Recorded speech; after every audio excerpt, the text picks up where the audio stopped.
you have to actually go into the calendar.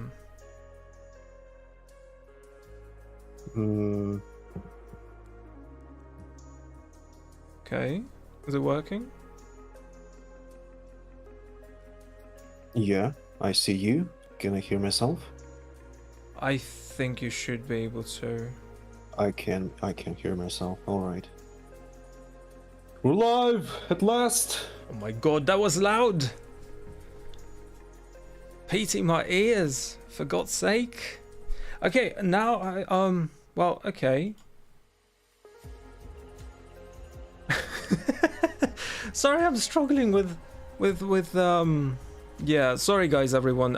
Instead of doing my thing, I just accidentally started a new stream instead of, you know, using the link and everything, so pardon me.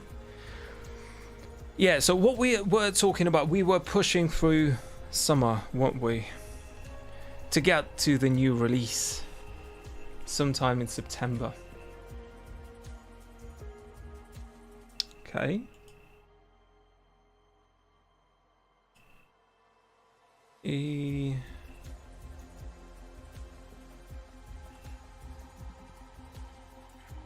Okay, do you see the stream? Is everything working? Because my end is glitching. Hang on a second. Let my stream on my end catch up. For now, I see only your lovely face. Sag.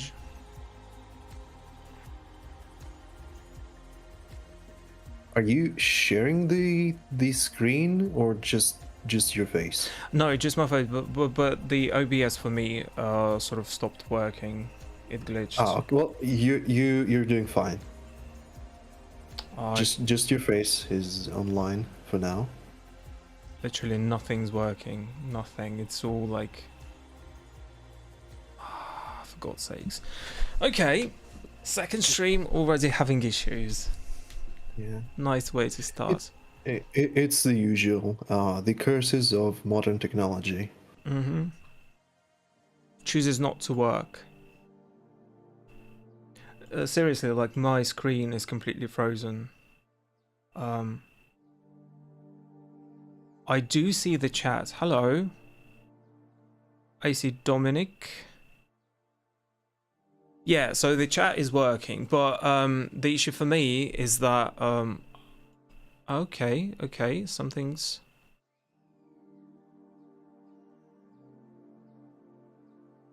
let me see. We're pushing through.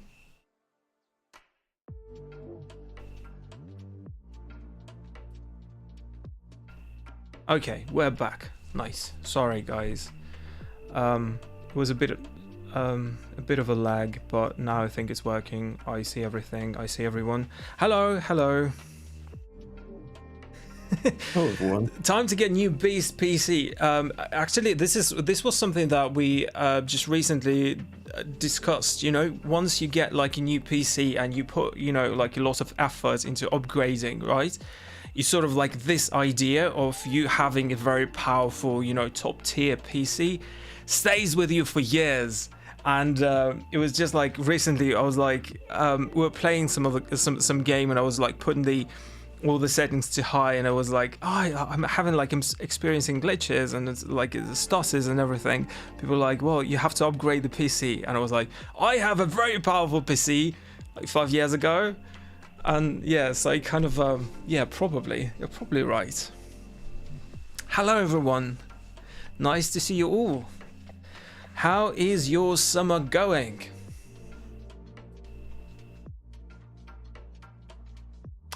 True, it stays, you know, fresh for like 2 years and then you have to change something. But yeah, true. I am one of the tutorial guys. I'm usually the one who is doing the voiceovers, but recently I've started doing tutorials myself, and yeah, so oh my god, everything is glitching. By the way, so today we have a very special guest from the depth of our Discord channel. Mr. Sdueq is here. Say hi, Hello, Sdueq. everyone. Hello, everyone. You see, from the depths, like some kind of beast crawling out of the dump. Yeah, it's like from all the the messages and everything from like the heap of user support and guidance. You're there joining us, and I'm very, very happy to have you. And I'm sure it will be fun to kind of like stream together onwards. So really looking forward to it. Yeah. The last guy didn't do that well, so we didn't last long. Did not do that well. No. Rip. I hope he's watching though. It's gonna be awkward if he does. Probably. You should put something in the chat if it does. Okay. Anyways, can you tell us what's the agenda for today, for today's stream? Because I assume you will be the one like running the presentation, and Cascadeur. By the way, I will switch to Cascadeur view and give you full control. Yeah. Oh, hold on a second. Switch back. Let's do the thing. The connection. Oh, we didn't do the connection. We didn't do the connection. Okay, we didn't do the connection. We're doing something which is all right, yeah. So Sdueq is going to invade my PC and going to take over Cascadeur while I'll be chatting you guys up. And I'm curious to see how this turns out. All right, so sorry, give me a sec. I'll switch to Cascadeur and give you full control. Right. Okay. So, anyway, okay, the agenda. Today's stream is going to be all about essentially getting your Mixamo animations together, splicing them together, merging them together, blending them together, all that jazz, all that stuff. So today, as usual, we hope that our stream is going to last for about 2 hours. And nice. We're hoping we are going to last for about 2 hours. Let's be fair. Let's be honest here. Yeah, not the stream. The stream can go on forever. I mean, technically. Or was it just 12 hours? Was it the for the YouTube stream? Anyway, so yeah, 2 hours of our company mandated time we can put into this stream. So yeah, we're going to be blending together a few of the scenes, a few of the animations. So anyway, as you can see, yeah. So anyway, so in this scene, we have the character running forward, then he does a little wall jump, and then he jumps down and does a little roll. And in the second scene, we have the character doing a little like jump onto a hanging bar. Then there's a little rope swing, back swing, or is it back? What is it? I don't even remember what it's called. Something like Lands, a backflip, no? Backflip, yeah, I guess. Sort of. Then he does a little roll, like this, runs, and then here's the running. So anyway, all of this is going to be spliced together. I'll try my best. Although I'm not... So, as always, you know that how it's going to be. The quality of presentation is often about how many comments can you do per action. So, for example, if I were to do my thing, but I could do it quite fast and quite efficient, but then some comments would be omitted from my side, and you as the users, you wouldn't understand much. So I would be doing my thing, and Max right here I hope at least he's going to try to help me to explain to you all of the intricacies, all of the little nitty-gritty details of this whole process. It's actually not that hard to grasp, but anyway. But I think it's always nice to kind of what I've noticed is that once you start, like showcasing something and trying to chat people up at the same time, you just miss a lot of things that's happening, and it will be nice to have just a bit of a switch of a focus today. So feel free to ask away, all the questions that you have, things that you might want to know. Let's have a chat and. Yeah, let's make it useful as well. Yeah. Okay. Yeah, shoot your questions in the chat. We'll probably go over them either after I'm done with the current scene or at the end of the stream after we're done with both of those scenes. Oh, you think like this? We're not going to have a conversation? Oh, we can. It just, happens... It depends on my mental capacity, whether or not I'm gonna have my brains fried during this whole thing. It's quite serious thing. It's quite hard to do the explanation and talk at the same time. I'm not used to it. I don't know about you, but anyway. You know what? Just take it easy. The important thing is like show us what you want to show us, and we'll just take it somewhere. Okay, guilty. Okay, anyway, don't throw any tomatoes at me.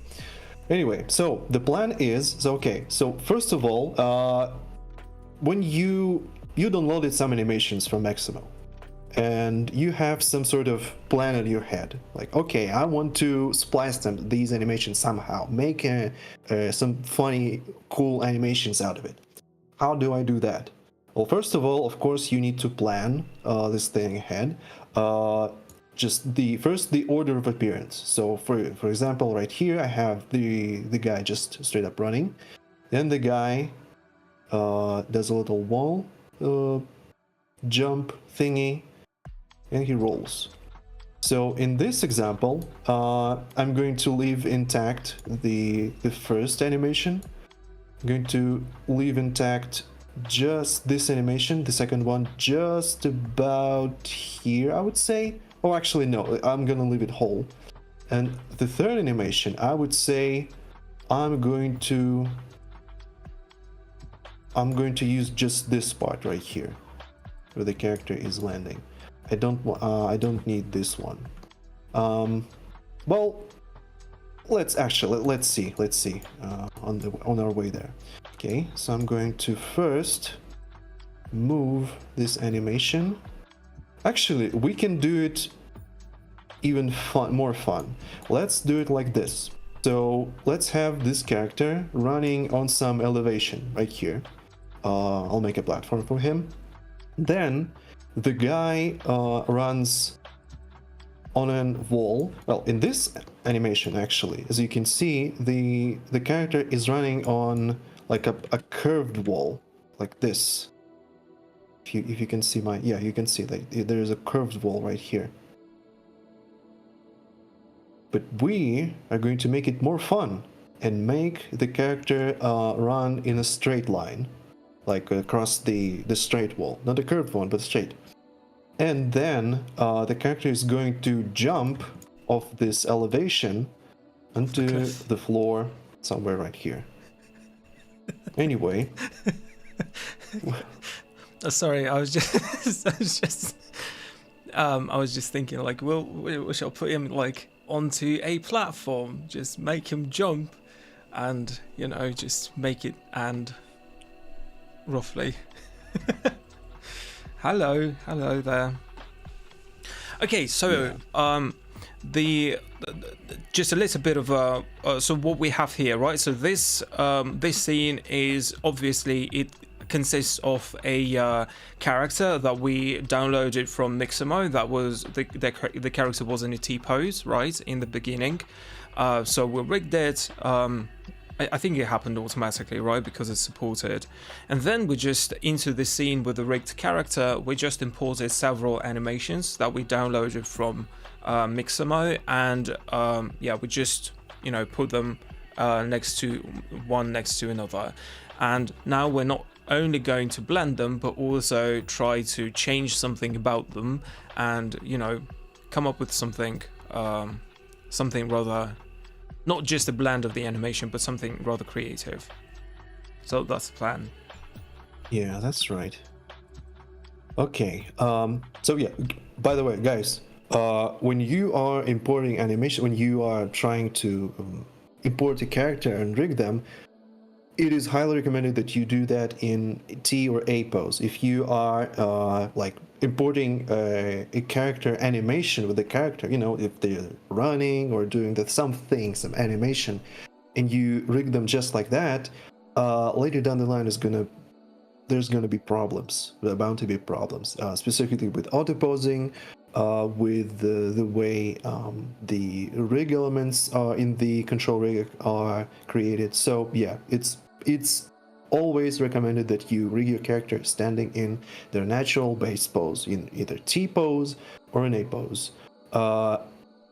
If there are problems, well, there are some documentation pages talking about the process. We have a YouTube video talking about on this channel, talking about the process of rigging. And if nothing is working, you can always shoot your questions at the official Discord channel for Cascadeur. Do we have a link in the description?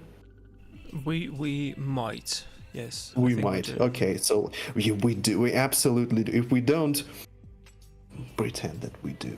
Anyway, yeah. So put this one later. Okay, so another thing, by the way, just make sure the T pose or the A pose that you are using is the one which the character was either skinned or rigged, because now with all the mocap, for example, mocap from video, right? Sometimes like Move AI, it requires you to stand in an A pose, kind of an A pose, right? Or, you know, some stuff like this. It's not going to cut it because it's not going to be perfectly symmetrical, and that might lead to, you know, just everything being slightly off balance that I don't think you want.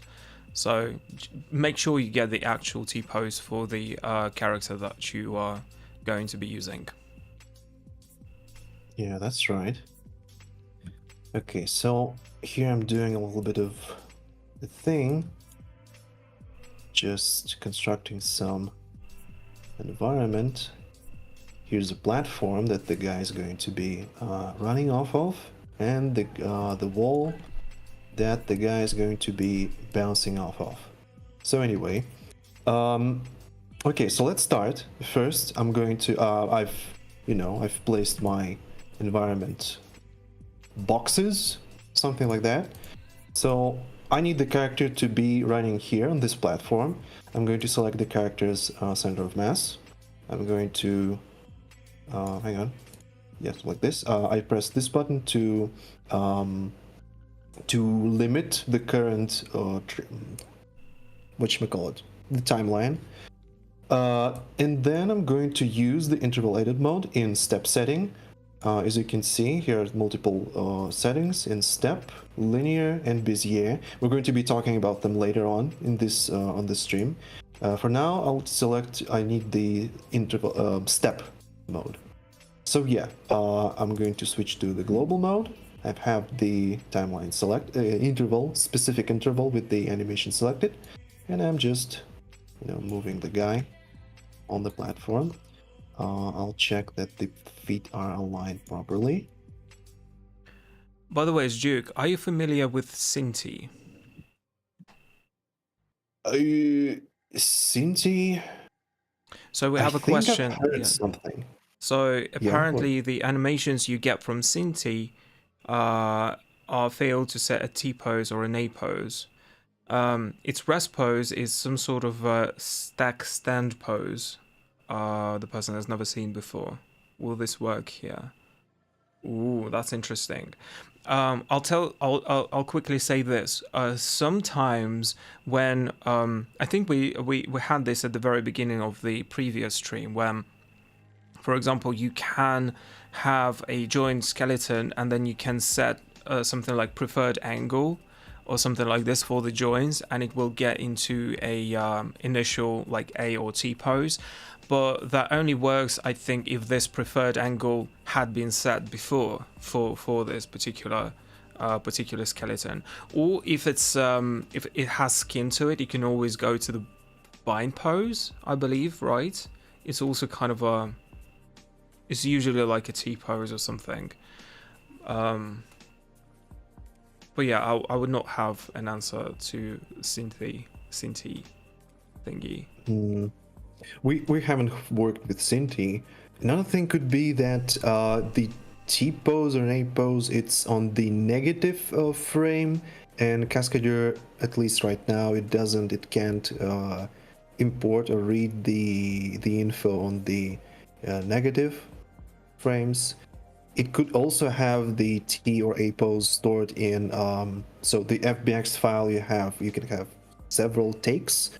I don't remember the exact term, like multiple animations in a single FBX like file. stack. Yeah, for something like this. Mm-hmm. Yeah, it could be this. Well, anyway, so I guess we can help you with this one. If you could proceed to the Discord channel and ask your questions and provide all of the necessary details right there, we could look into that. But anyway, let's continue with our stream. Yes. Anyway, so I moved the animation right here. The second one I'm going to also move upwards on the platform. So what I'm going to do is, for sake of ease, I'm going to turn on the ghost states. Here I have the previous ghost state enabled, and I'm going to turn off this little button, key mode selection. Oh yeah, hang on a second. I'm going to turn off the walls right here. I'm going to move the character like this. So roughly place where the toe is. Something like this. Okay.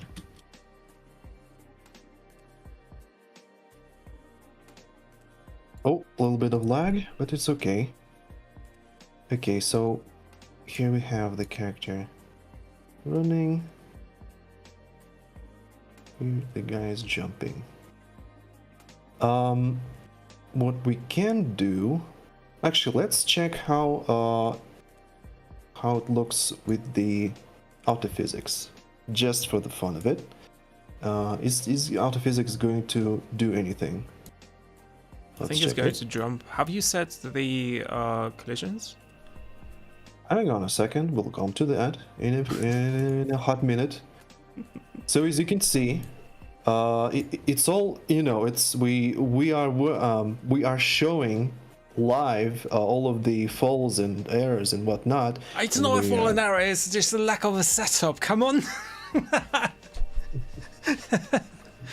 All right. As you can see, dear viewers, if we attempt to turn on autophysics on, as you can see on the interval, I have this ball turned on.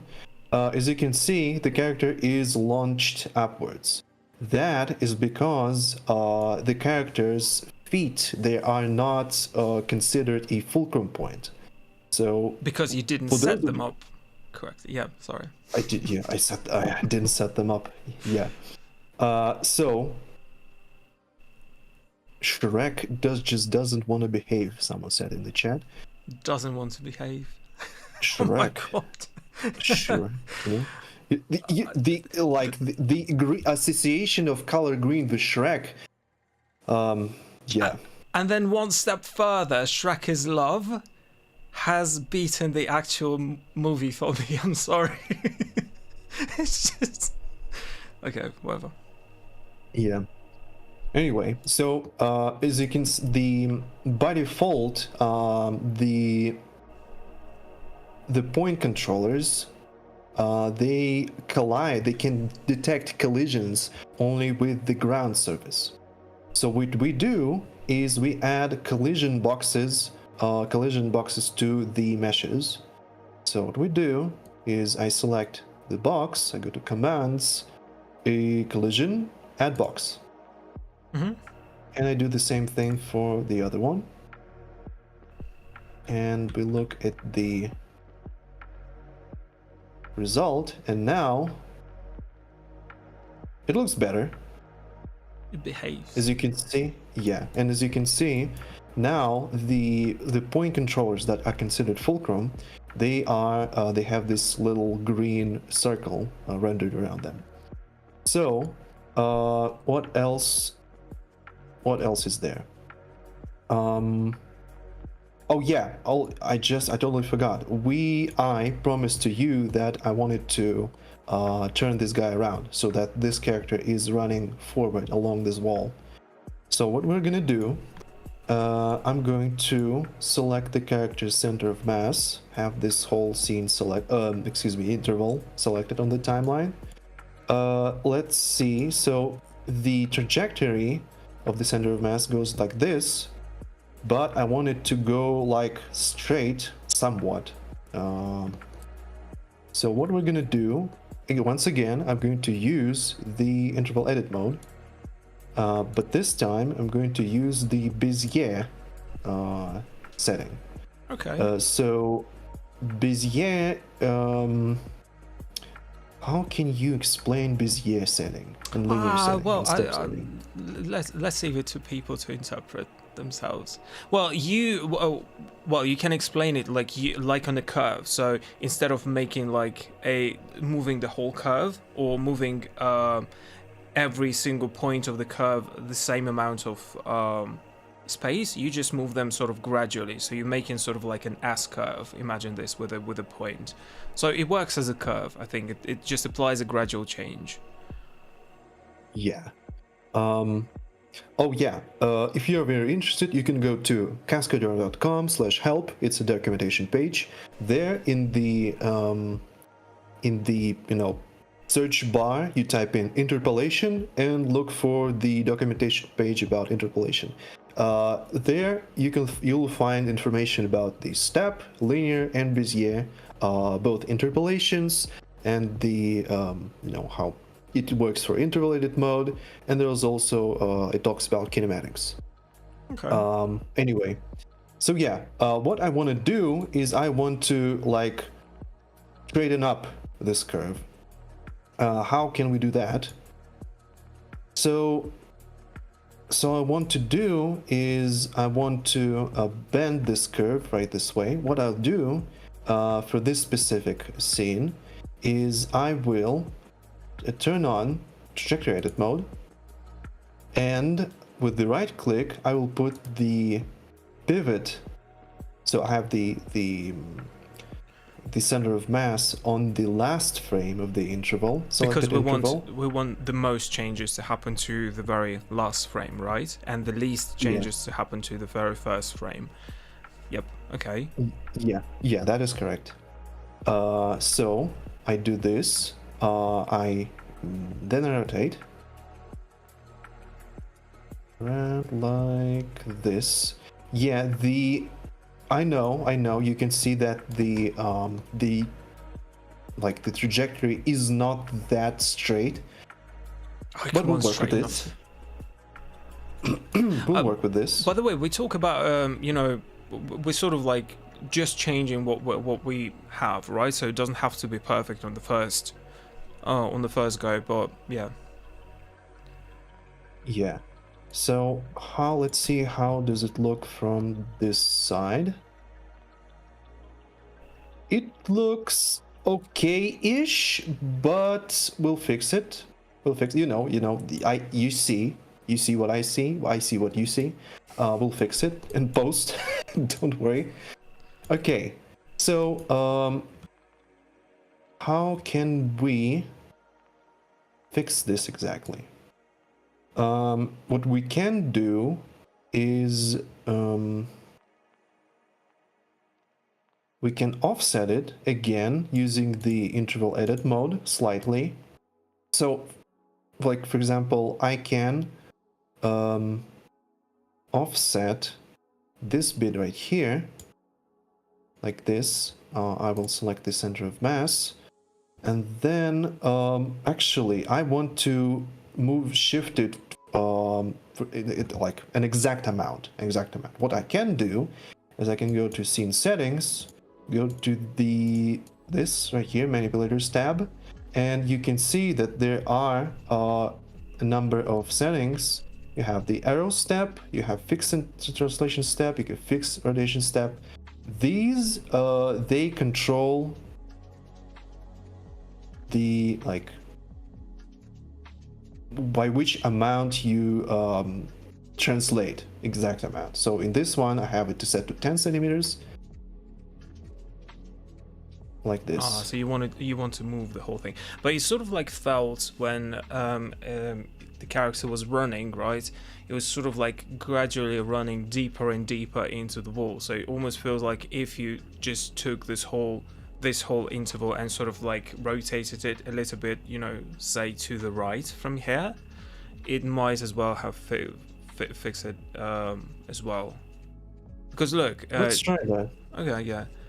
Because it almost seems like so you didn't want to make it like we made it sort of like straight, right? But now we just need to set the offset because the person sort of like kind of like pushes himself further from the wall with every single step, right? Sort of trying to make sense of what's happening here. Yeah. And you can probably use linear interval edit mode and linear for this one. Let's illustrate in linear. So what I'm looking for is I'm looking that this foot, like the last point of contact, is well, it's not phasing through the wall. It's right up against the wall. So what I can do to like just specifically check whether or not it's up against the wall, not to like blindly rotate it around for just I'm already melting, excuse me. So anyway, yeah, you focus on your thing. I'll say this. So by the way,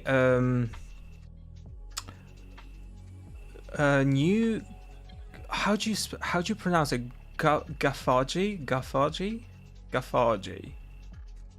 Okay, says problem solving live worst nightmare.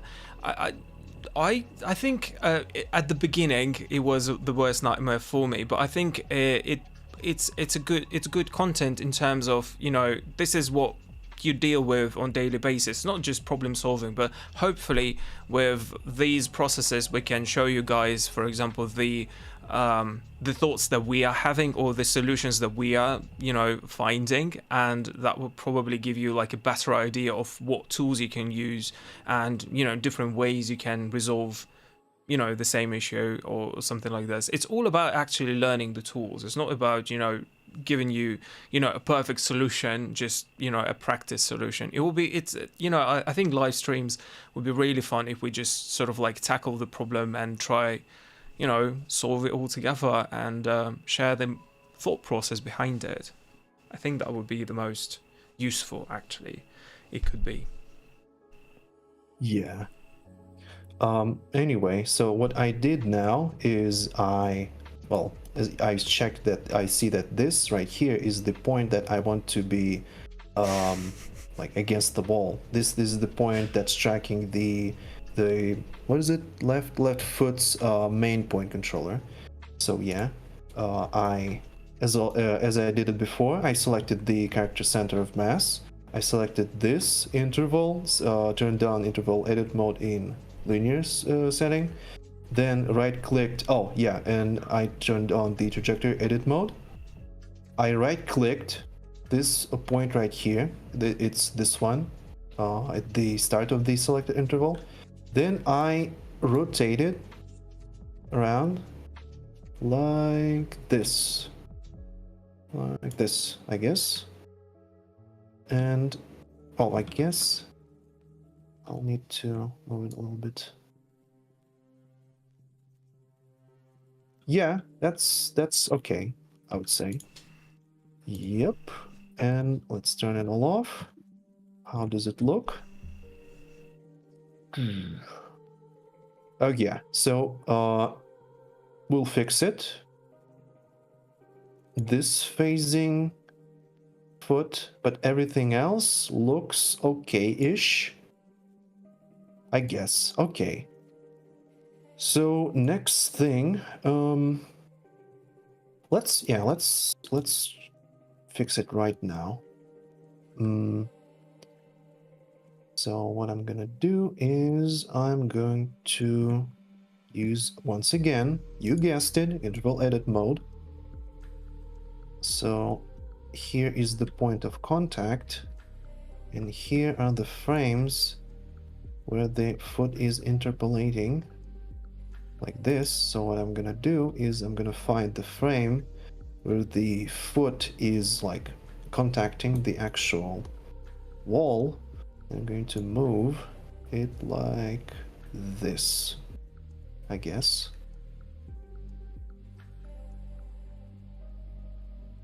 Yeah. For those of you that some of you might say that, oh, it's not as perfect. There are some, mishaps here and there. We're not really prioritizing like exceptional work on this stream. We need to like do all of this quickly. And we'll be shouting back to people like, nobody's perfect. Yeah. It has already been 40 minutes, and we said previously like 2 hours, so 1 hour for each scene. Yep. Well, we can stream a little bit longer if you guys want us to. I love it that when we talked about what we're going to do, was like, okay, it's going to take us 40 minutes to do this, but yeah, here we are. But all good. Yeah. Look, Sdueq, if you need to focus on what you're doing, just make sure you just do it, and then we can just comment, sort of like, I will back you up there. So just focus on what you do. No stress. Thank you. Vote now on your mobile phones whether or not we should continue our stream into the third hour. Send Cascadeur to number 0029. Be very careful with this. The recent, I've been watching YouTube recently. There's been, specific allegations of people, engaging into like lottery and other stuff like this. It's like, oh, very touchy. Be careful. Very touchy. Until next year. Yeah, it's yeah, until the new release. Until the new release, I guess.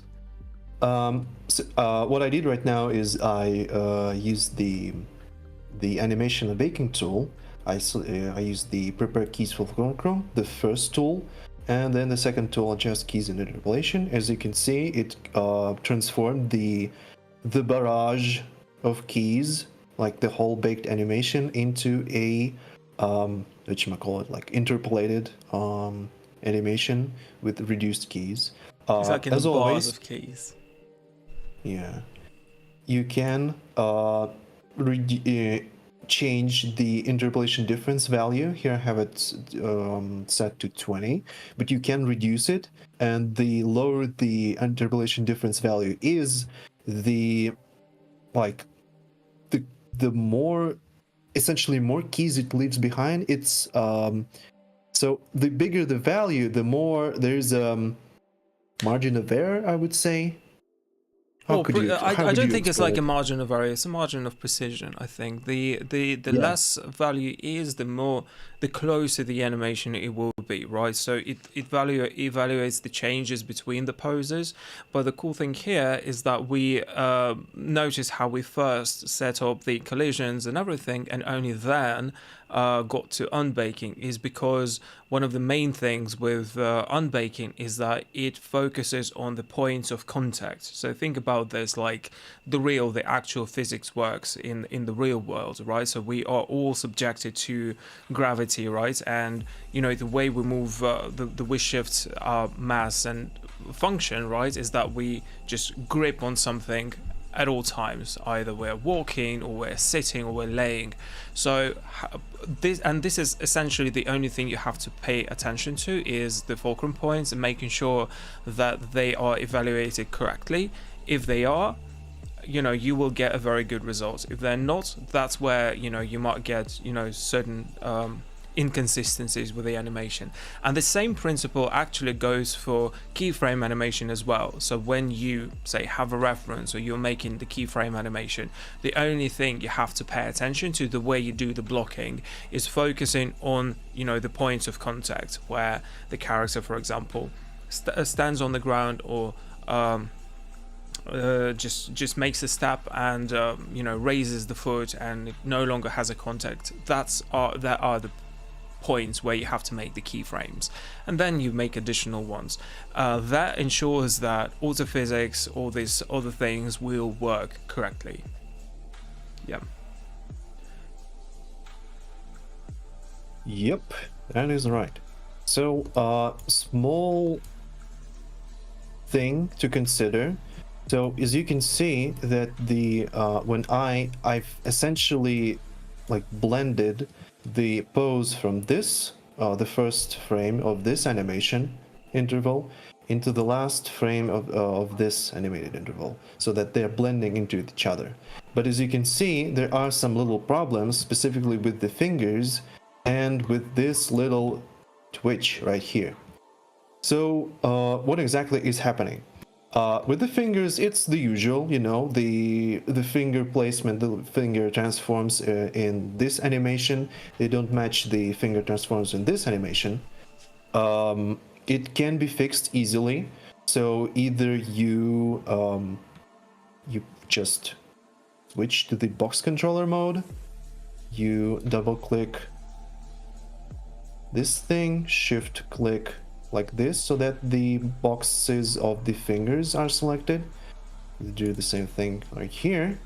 You switch to the local mode. That's very specific. If you are copy pasting them in global mode, then the fingers would be, well, if you are so for example, if the character is standing right here and you're copying the finger poses from this position on this frame, in global, if you were to copy paste them in global mode, the fingers would be placed right here. So you'll end up with the characters with their fingers stretched very far away. So what you do is you copy them in local mode. Unless that's the look you're going for. Yeah, that's exactly it. Who says there's no squash and stretch in Cascadeur? Look. So anyway, hang on a second. I want to turn off the rendering of the trajectories. I can do that with this button right here, as you can see. You can also bind it to a key. I think it's you can find it in the settings window. I think it's called trajectory activity.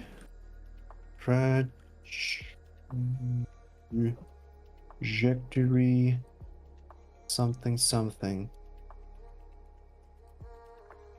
Is it like in the hotkey? Oh, it's in hotkey. Excuse me. Is it? Trajectory tool.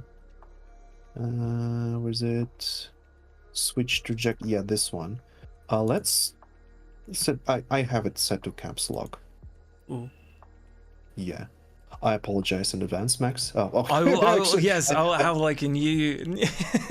I will not recognize Cascadeur after you've after you've used it. I said I apologize in advance, and then I just did it.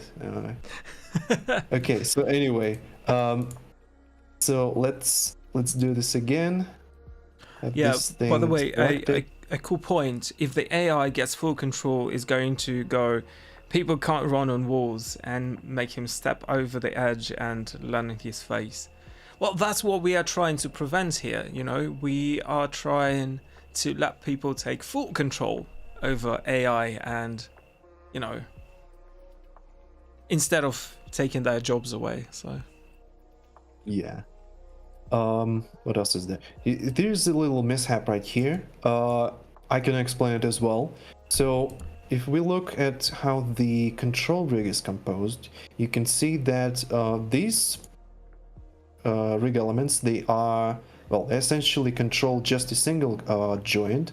Well, this one, it controls, well, it essentially spans across two joints. And in this exact animation, you have this joint rotating a little bit.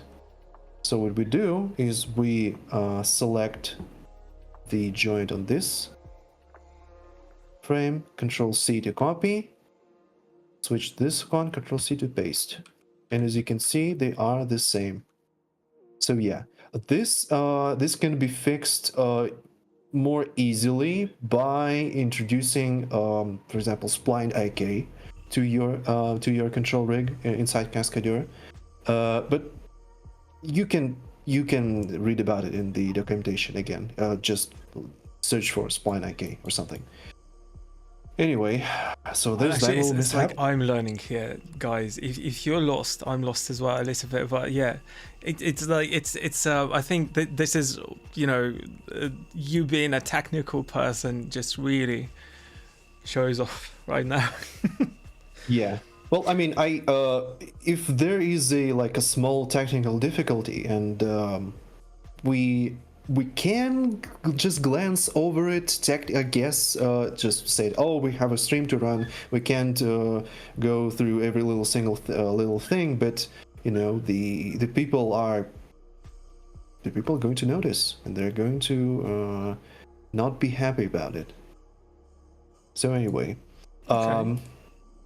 By the way, is there a way to detect surface? Yeah, you just do you. There's a question. Is there a way to detect surface? If so, can you change the angle of a offset surface? So the thing here, I think in general with Cascadeur, what we try to the idea that we try to push at the moment is that you sort of like quote unquote interact with surfaces, right? There's no like direct collision between them, not yet, right? So right now, if you want to change the angle of the surface, or for example, if you want to animate the character, say running on an animated platform or something like this, you have to sort of like animate them together, right, so to speak. So make sure that you change the angle of the platform, and then you change the angle of the animation as well.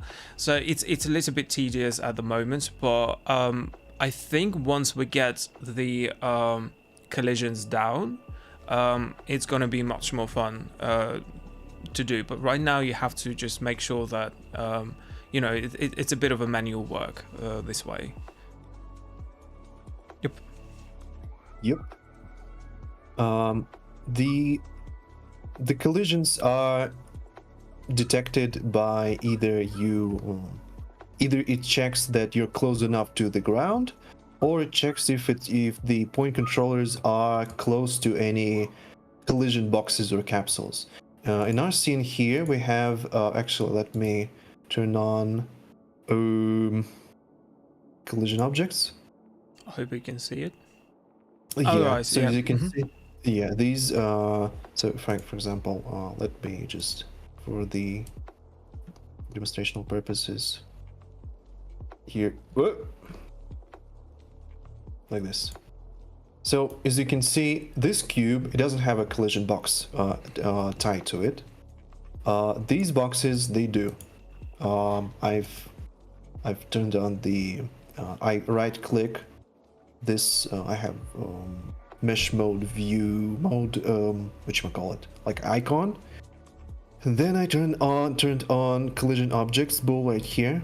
So as you can see, it's turned off by default. So you can see that these boxes have collisions joined to them. That's sort of see-through. Yeah. If the collision is there, it is, well, autophysics like interacts with these collision boxes and capsules and adjusts its calculations accordingly. If there isn't, well, you've seen what happened in the start of the stream. The character gets launched in the air. But I think like we're getting closer and closer to, you know, more sophisticated interactions at this point, because in the new version there's going to be like interactions between characters as well. It's going to be a different thing, but it's like a much more, I think I would say, much more complex layer of you know, interactions already. So a lot of things that you otherwise had to do manually before, like setting the combined center of mass, right, or stuff like this, now is going to be like already taken from the animation that you actually have. And it's you know, we're getting there, and it's definitely, you know, actual collisions is something that's on our radar, and it has been for quite some time, and it's definitely something that we want to implement in the future. Yep. Okay, I'm continuing. So what I did right now is I've selected the character center of mass. I've fixed it so that it renders, and even if I like deselect the center of mass, and I also change the selected interval, and I also put this little, whatchamacallit, there is a set trajectory interval thingy. When you put it on the timeline bracket, yeah, you essentially make it so that this on this specific interval, the trajectory is always rendered, even if you change the selected interval. Anyway, why I did that is I want to line up the start of the animation. Dude, I hope you don't hear. There are dogs outside of my apartment. Is it dogs? I thought there was like a bit of a squeaking noise. I don't know, guys, if you heard it. I did, but I thought like who's playing basketball? No, it's not a basketball court outside. Why did it sound like that? It's like, where is Sdueq? It's the NBA all of a sudden. Yeah. Quick question, yes or no? Any chance you'll add support for GLTF, GLB format? Yeah, the developers are considering adding the GLTF format. It's on its way. When exactly? No idea, but stay tuned, as they say. Yeah. Anyway. So what I'm gonna do is I'm going to I'll try to align the trajectories so that they flow into each other better. Mm-hmm. Like so. So for example, this, I guess, and then there's a little thing that not many of you know, I guess. So if you hold control, and then so you have the like the view cube right here. If you press on it, you switch between perspective and orthogonal views. If you so sometimes you can so if you press like here, like, come on, why?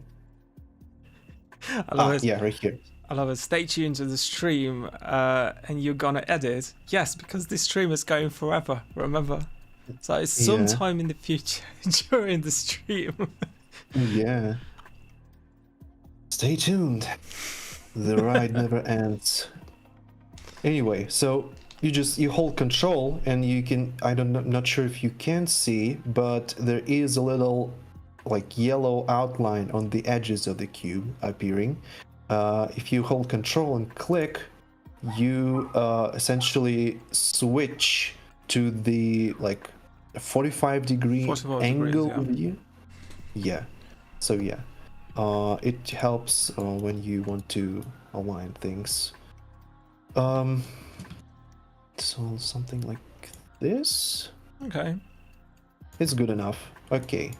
So let's see. Oh, okay, let me turn that and move it like this. Turn off this, and finally, let's see how the audio physics is going to. Oh, hang on a second. We see what I did there. I turned it on On the interval, only yeah. on the selected interval. Going to turn it off and see how that's going to go. Whoa, what's happening there? A bit of a jump. Bit of a jump, which is not what we are looking for. Let's see what's happening exactly. Turn off ghost offset. So the jump. One of the feet is not happening. considered fulcrum there.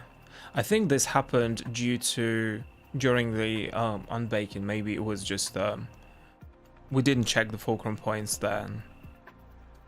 I guess, or it was because the interpolation difference was too high. It might happen in your animation when you are doing the animation and baking. When that happens, you can. Well, it's too late now, but you can just play around with this value. I usually actually set it to 10. I think you have to 20 start is at default. 10, yeah, and the thing is, don't think that if you set it to a very low value as of 1 or 2, right? Still, if you don't have much going on, it will not put those keyframes there, right? It will still give you the intervals where not much is going on. It was just going to be more precise to the initial animation that you have, and again, like, it really depends. So sometimes you want to do the unbaking, for example, if you have like a glitchy animation, right, or an animation where there's a lot of inconsistencies there. So setting it to a higher value, thus giving you less keyframes, can resolve a lot more issues, right? So can resolve like twitchy movements and stuff like this. But if you have a very good quality mocap or good quality animation from assets, you may want to set it to a lower value just to preserve as much as you can actually. So very much depends. So it depends, yeah. So you can see that although, like, technically, if you know about interpolation types used in Cascadeur, see that there's a clamp Bezier, and the keyframes in this interval, they are exactly the same, but for some reason the foot is not staying in the same place. Why is that? Well, let's look at it closer. So let's unroll these folders, and you can see that actually here's the culprit. It's this leg L set to FK, so set it back to IK, and it should be fixed right here. So as you can see, with FK it's passing through, with IK it's staying in place. Inverse kinematics and forward kinematics is a thing in animation. I'm not really sure how to explain it to you right now off the bat. Again, if you are interested in learning kinematics, you can go to cascadeur.com/help, and in there in the documentation you can search for interpolation, and there's a little small bit of information about inverse kinematics and forward kinematics, and you can also just straight up search for it on Google. Wait, hope I'm not too loud. I guess it now. I didn't get it at the beginning, but haven't you been working a lot closer with the documentation as of recently? So is this the way for you to plug the work that you've been up to? No, I'm just, people, I'm just encouraging people to look into documentation, because I don't know. Just Well, to be fair though, it's something that we pay very close attention to. You know, having our documentation being very thorough and also very much up to date. So if say the new the new version comes out, right, we're not going to be, well, even if we're a little bit delayed with the tutorials about certain features, you can always find, you know, some information about those features in the documentation. I think this is probably like a must for every release. Correct me if I'm wrong, but I think that's how we roll. We rule. We do. Okay. Someone tried to summarize. IK will affect connected bones. FK is going to only rotate that specific bone independently. Not quite. It's essentially IK inverse kinematics is actually no. For kinematics is essentially it works with rotations. So you have first, for example, you need to place your arm, your set chain of joints into sort of position. So if you are working with it in FK, forward kinematics, you would first rotate the first joint in the chain, for example, the thigh, then you rotate the knee, then you rotate the foot. So you working with the rotations. With IK, you are moving the end effector joint, which is the foot joint, and the joints that are the parents, the parent joints, they are essentially changing their rotations to accommodate the new position of the end effector joint. And also something like that. Yeah, and also we know that FK actually inherits all the rotations of its parents. So for example, if you are, you know, like moving the say the hand joint, right, it will inherit the rotation of the elbow, the shoulder a lot, but we also have something which is called global rotation, which is same as FK. It behaves same as FK, only it does not inherit the rotation of the parents. So I think there's a couple of examples we can show sometime later, but yeah, there's also another option here. Okay, good. Yeah, so what else is there? So right now I am tweaking, changing the position of the certain point controllers. So for this one, I know that the foot is supposed to be contacting the wall, but I see that only this point controller is being considered as a fulcrum. What I can do is I can either change the collision radius to increase it, or I can simply enforce set the enforce fulcrum state for this point controller so that they are for this interval. So like it starts on this keyframe and it persists until the next keyframe. So as you can see, Makes sense. I'll set it to enforce. this, and then starting from here, you see that it's the fulcrum state is now set to fulcrum. And now it's not considered as fulcrum. Again, so you might want to play with collision radius and say the max speed, which is the distance the point can travel within a frame and still be considered fulcrum. Say, for example, at this stage before the unbaking, so you've got some mocap, right? So sometimes it might be better to set up to play with those values, specifically if you get, you know, some kind of animation that lasts for many frames, right? So then tweaking those settings could be better for that case. So you would effectively make changes to the whole animation, for example.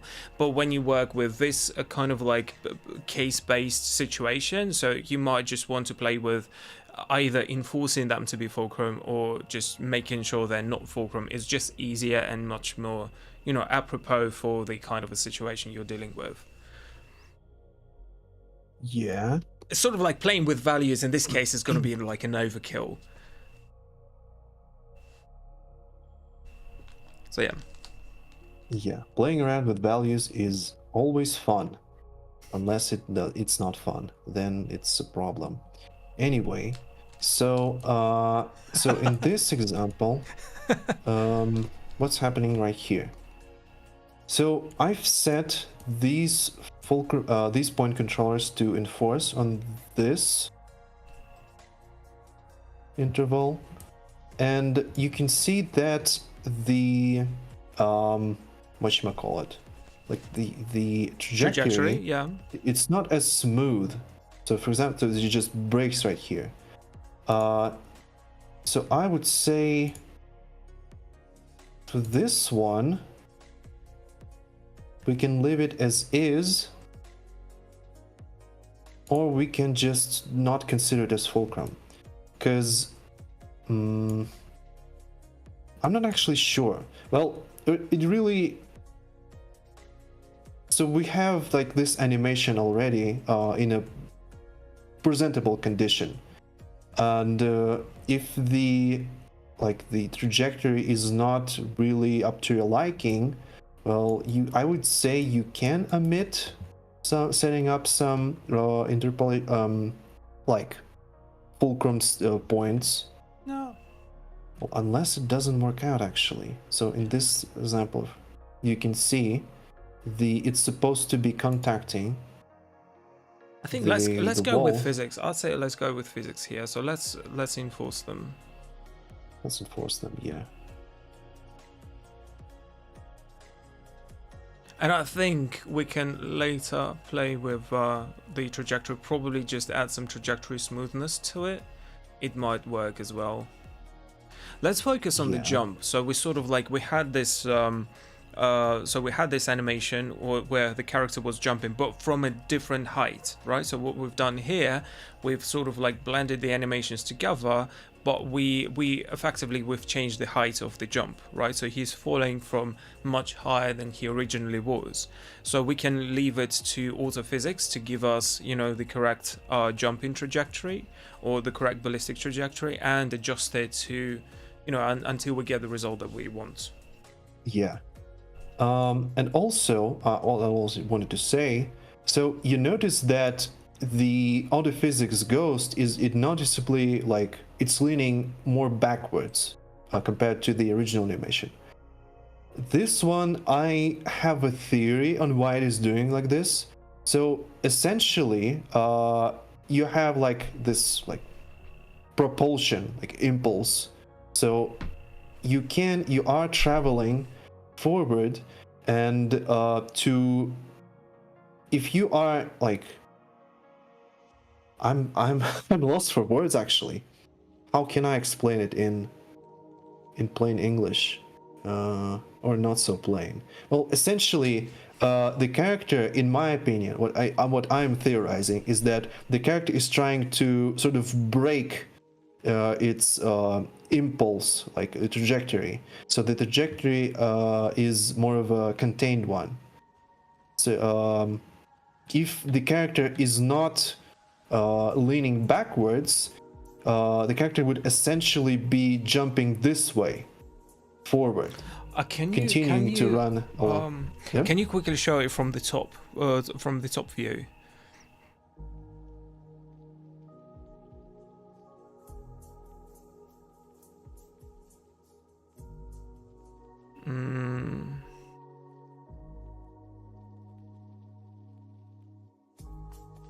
And to our dear viewers, we would also like to note that this animation, it's not that physically accurate in and of itself.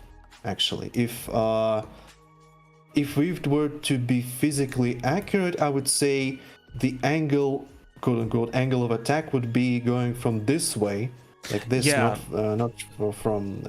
forward along the wall. So like pushing into the wall, right? So pushing into the wall. Yeah, exactly. So, because in the original, it was running around the like half circle, or like quarter of a circle, right? So then it kind of like makes sense that the physically the mass, you can get some grip out of it. But in this case, yeah. But I mean, You can always, by the way, if there's a point that you disagree with autophysics, you can always use the priority frame as well, and Yeah. make sure that, for example, some pose just is as close to the original. Actually, it copies the original.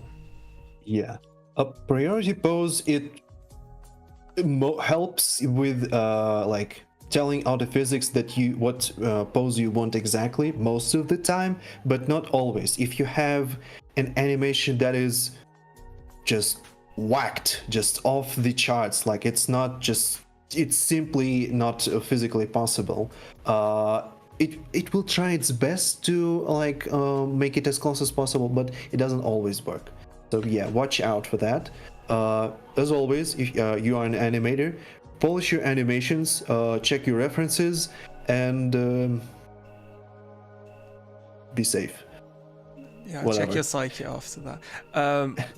By the way, the other thing with priority frames, we had a case where I think there was an animation, so there was a jump and a certain very complex trick the character was making during this jump, and there were two poses that the author, the animator, actually wanted to preserve within a single jump.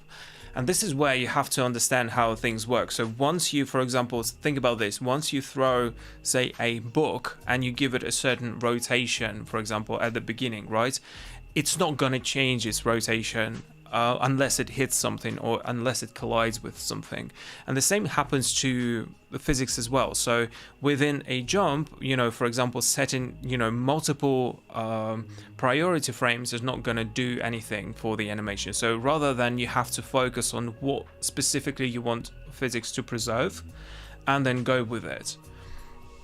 Oftentimes, you can just play around with it, but always try to think like physically about these issues. And again, if you want to, for example, say preserve multiple poses, you can always apply physics to a certain point. So for example, the first and the last frame of the physics interval, they are always going to be absolutely 100% what you have in your animation. So you can just then split your animation into, apply an autophysics in multiple parts to preserve as many poses as you want. It's not going to be like fully physically accurate, but you can still use physics and you can still be very true to what your vision is. So I think with these tools, it's like it's not good. It shouldn't be the question of whether it's physics or not physics, right? You can play with it and you can apply it to an extent which just correlates with the ideas that you have in your head, so to speak. Yeah. So yeah, and also what I wanted to add is, if you are using a specific reference, like some tricking video, when you're doing an animation, like breakdown, whatchamacallit, the basic animation, blocking? you're enjoying it. Blocking, yeah, I forgot the exact term. When you're doing the block it,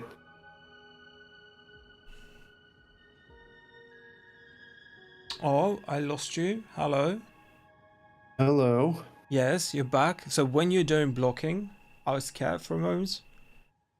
When you're doing the blocking, essentially use your common sense to whether or not the animation looks physically accurate. You'll have that, the essential human understanding of what it looks realistic and what doesn't. Sure, sometimes you want to like do your movements over the top, but like on the base level, I would say most of the people, they can from the first glance tell you that whether or not this specific animation is physically accurate or not. Anyway, so with this, by the way, can we speed up the landing a little bit, the roll into the landing? So you see, it's sort of like he stalls for a sec, and I would want these frames to come a little bit faster, especially the roll. Probably like select the frame 65 to 85, and then speed them up, shrink them a little bit, so you can Yeah, get sure, we can quicker do into the roll. Yeah, so I press Control T or this little button, stretching mode, and then I just stretch this. Oh, it's almost like a jump there. Force everything. Force the fulcrums there. What's happening there? Yeah, look, the Yeah, hand and the back. Just, I think you can just. Let's just for the fun of it, let's select these, this, and that point, and go to the fulcrum point, and on these, it's considered fulcrum. How's it gonna look? By the way, a good point. Dictator says that get an overlay for the keys that you press. I'm not sure it's going to. It's probably going to work if you're controlling, from your end as well. I'll get this done. Thank you so much. Oh, we have a provocative question. Is it true that you made exporting animations necessary to pay? And this is a very philosophic question, I think, almost rhetorical. Is that you can try it for free. You can even get a trial period, I believe. Yeah, but once if you choose to use Cascadeur for your projects, you have to buy a license. Yeah. It's not like, but it's like the wording, right? It's not like the function is it's like this is the thing that is like not the export function is something that you pay for. You pay for the whole package, like autoposing, autophysics, autoposing for fingers, animation on baking, rigging, twin machine, you name it, right? So think about this. Yeah. Okay. Your options are 1, to buy a license, at least in indie. It's 99 USD for a year of updates. 2, just for a limited time, once you every time a major version of Cascadeur comes out, for example, if 2023 it's 24 already year 24. Excuse me. I'm stuck in the past somewhat.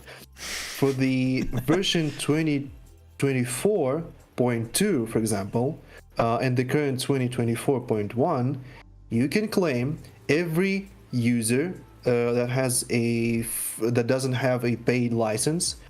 They can claim for free 14-day trial license. It can be claimed on the plans page. You can do that. There's going to be like visible button. There's a get trial license or something. 14 days trial license. It's the same as Pro, so that you can use all of the features included in the Pro license, including the export. It's just that it's time limited. Another way is if you might as well say it. You can also use 2023.2.1 version. It is the last version that works with the old EULA end user agreement. In this one, you can export the animations for free, although there's the old limit for 300 frames and 120 joints, but still, you can use it. Pick your poison, essentially. Let's continue. So anyway, what we have right now is this animation. I would say I'm okay with it. I just want to continue onto the next. Yeah, we can scene. do this. Of course. Yeah. So anyway, here you have the animation. Oh yeah, excellent. Just one final thing that I want to tell you is you can see that the in the initial animation, so you have the first animation ending right here, and this animation starts right here, but the auto physics, it actually produces a physically accurate ballistic trajectory across the animation. So essentially it like splices, like merges, like makes a continuous animation between this point right here, the last point where there is a contact, this the fulcrum point, and this point where there is, yeah, right here. So you can see on this, And it's marked orange on the timeline, the one that the intervals that don't have grip or connection or fulcrum. yeah, as you can see, this orange bit right here. So even though they like this spacing and well, essentially timing is very off right here, Cascadeur's autophysics, it produces a like ballistic trajectory between these points. Well, in fact, Which you know, is very it's not cool. like there's nothing there. There's still like those frames are interpolated, right? They're connected, but the interpolation is just set to step mode, right? Yep. It's not like there's nothing there. But yeah, good, cool. Yeah. And last final thing. So what I attempted just now, I attempted to snap to autophysics, but right now it snaps only to the keyframes because this little button is off. Fix interpolation and change interval.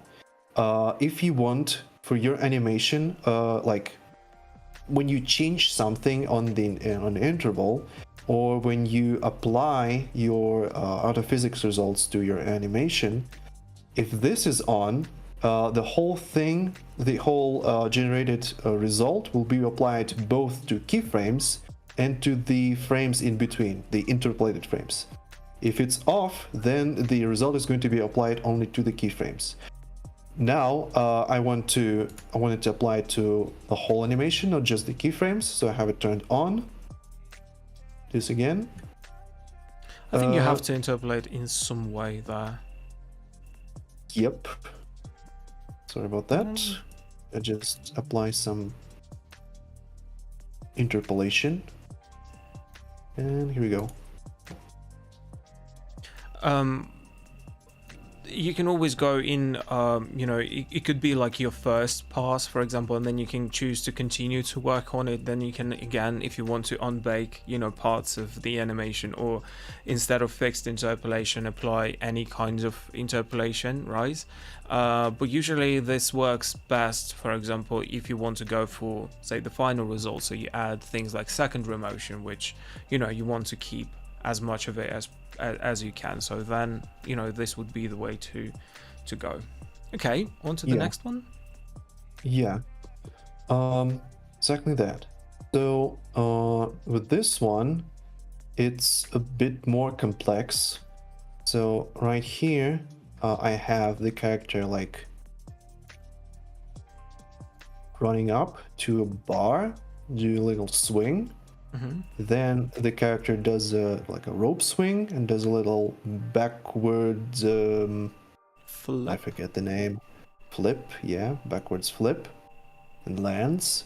Then here I have the character doing a roll.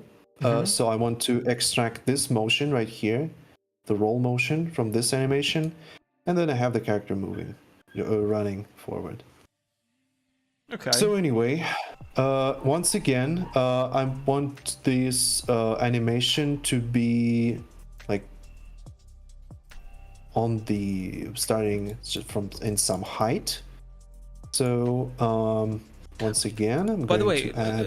Sdueq, what I suggest, let's do it like this. So this time, you know, we've really much elaborated a lot on the very first, you know, combination of animations that we were making. I would just suggest that this time, you know, with these animations, just go with the flow, just focus on the, you know, just getting it done, and then we'll give, you know, comments as we go. Don't focus on, you know, trying to explain every single step. Just to give some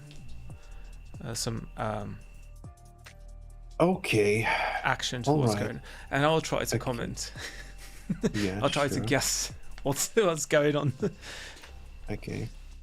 By It's the like way, yeah. So here we're not using the version of like the master version that we currently have, which also includes the auto physics with, you know, sort of like hanging from the bar animation or hanging from a rope animation. But it's going to be possible in the next version to also, like, quote unquote, like pin your character, say, to a rope or a bar and get this kind of like swinging animation and auto physics to it. Something that we should, I think, at some point demonstrate, even probably like before we release it. You know, it could be fun to see on the stream as well. Yep. Something like this. So basically the same thing. Yep. So you add some collision, add some surface the character will collide with or interact with, and also notice that every time Sdueq adds something, he has like add to new layer, especially if you have like an already made animation with the keyframes. So if you don't want it to be put on a layer with a lot of keyframes, you want to put it on a separate layer. So it's always like a box that you need to tick. Yep. This time I'm gonna make a bar, a small bar. Let's actually do it like this. Set it to like 0.1 or even less than that. Oh, that's too much. Too much, too little. Like this, I would say. Dragon with shift is copying, just dragging with middle mouse button. Middle mouse and shift is copying, middle mouse drag, you just move the keyframe. Yeah.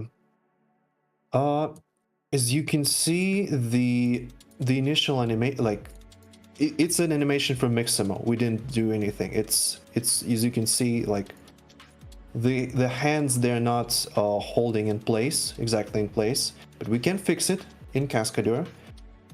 I think it kind of makes sense because the bar probably is sort of like is a bit well, it bends. I think it depends on where they actually.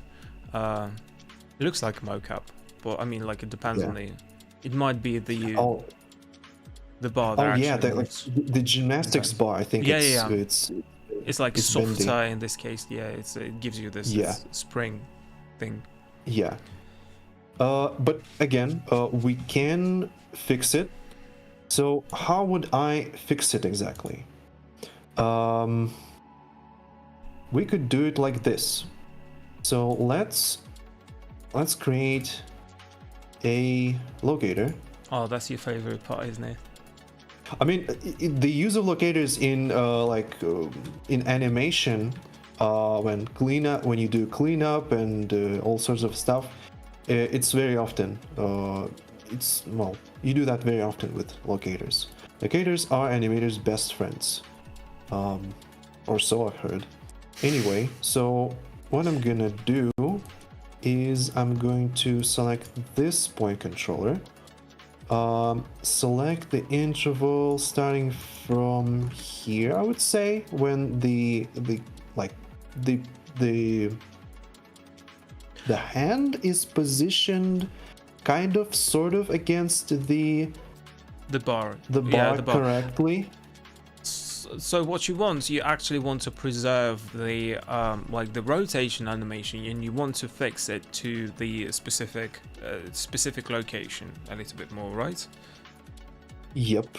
Mm-hmm. So that the character is rotating around this bar properly. Mm-hmm. Well, it's not a bar. It's a cube, it's an elongated cube. But anyway. We do with what is given to us. Anyway, so I selected the point, the interval, then press copy interval or Ctrl-Shift-C. Then I select the locator, double click to select this. Double and click the then- layer, right? Or double click the track. Yeah, you either select the actual locator in the scene or double click the layer that the locator belongs to. Paste interval. And now, because the whole interval was selected, it was pasted at the start of the animation. I don't want that. I'm gonna Control Z back. So I need this interval right here. Again, I will select the actual locator. So as you can see, the selection interval has been shifted to this layer. Again, edit paste interval. Now let's write it like this. So what can I do? Right now, the locator and the hand point are in no way connected, right? So there's no connection between them. So there's Yes, just that's like the right. locator that copies the movement of both hand points. Yeah, essentially that. Actually, I'm gonna make it bigger. I'm gonna turn on this plan selected interval and set it to 5 so that it's bigger. Then I'm going to move it interval edit mode in step setting like this. Then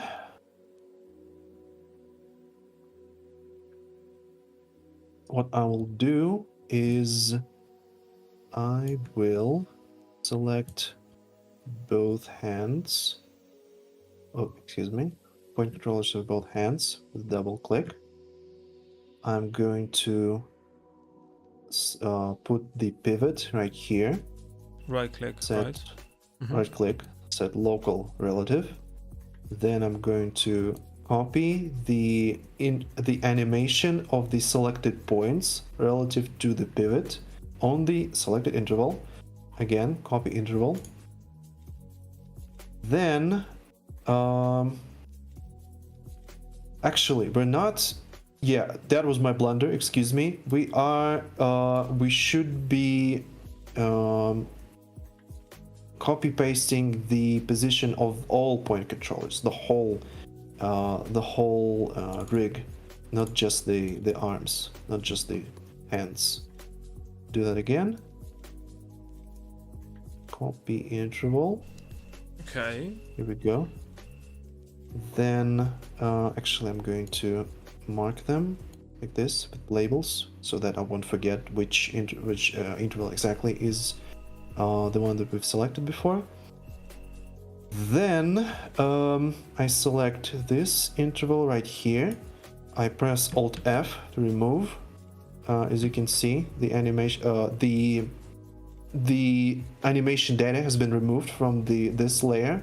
So now the only animation left is from this key, and that's why it stays in place. I press Alt F again. Now the data, it's the same, but it's baked on this animation frames, keyframes. And then once again, I go to edit, and it should hopefully work. Why didn't it work? Because... Come on. Yeah, it did work.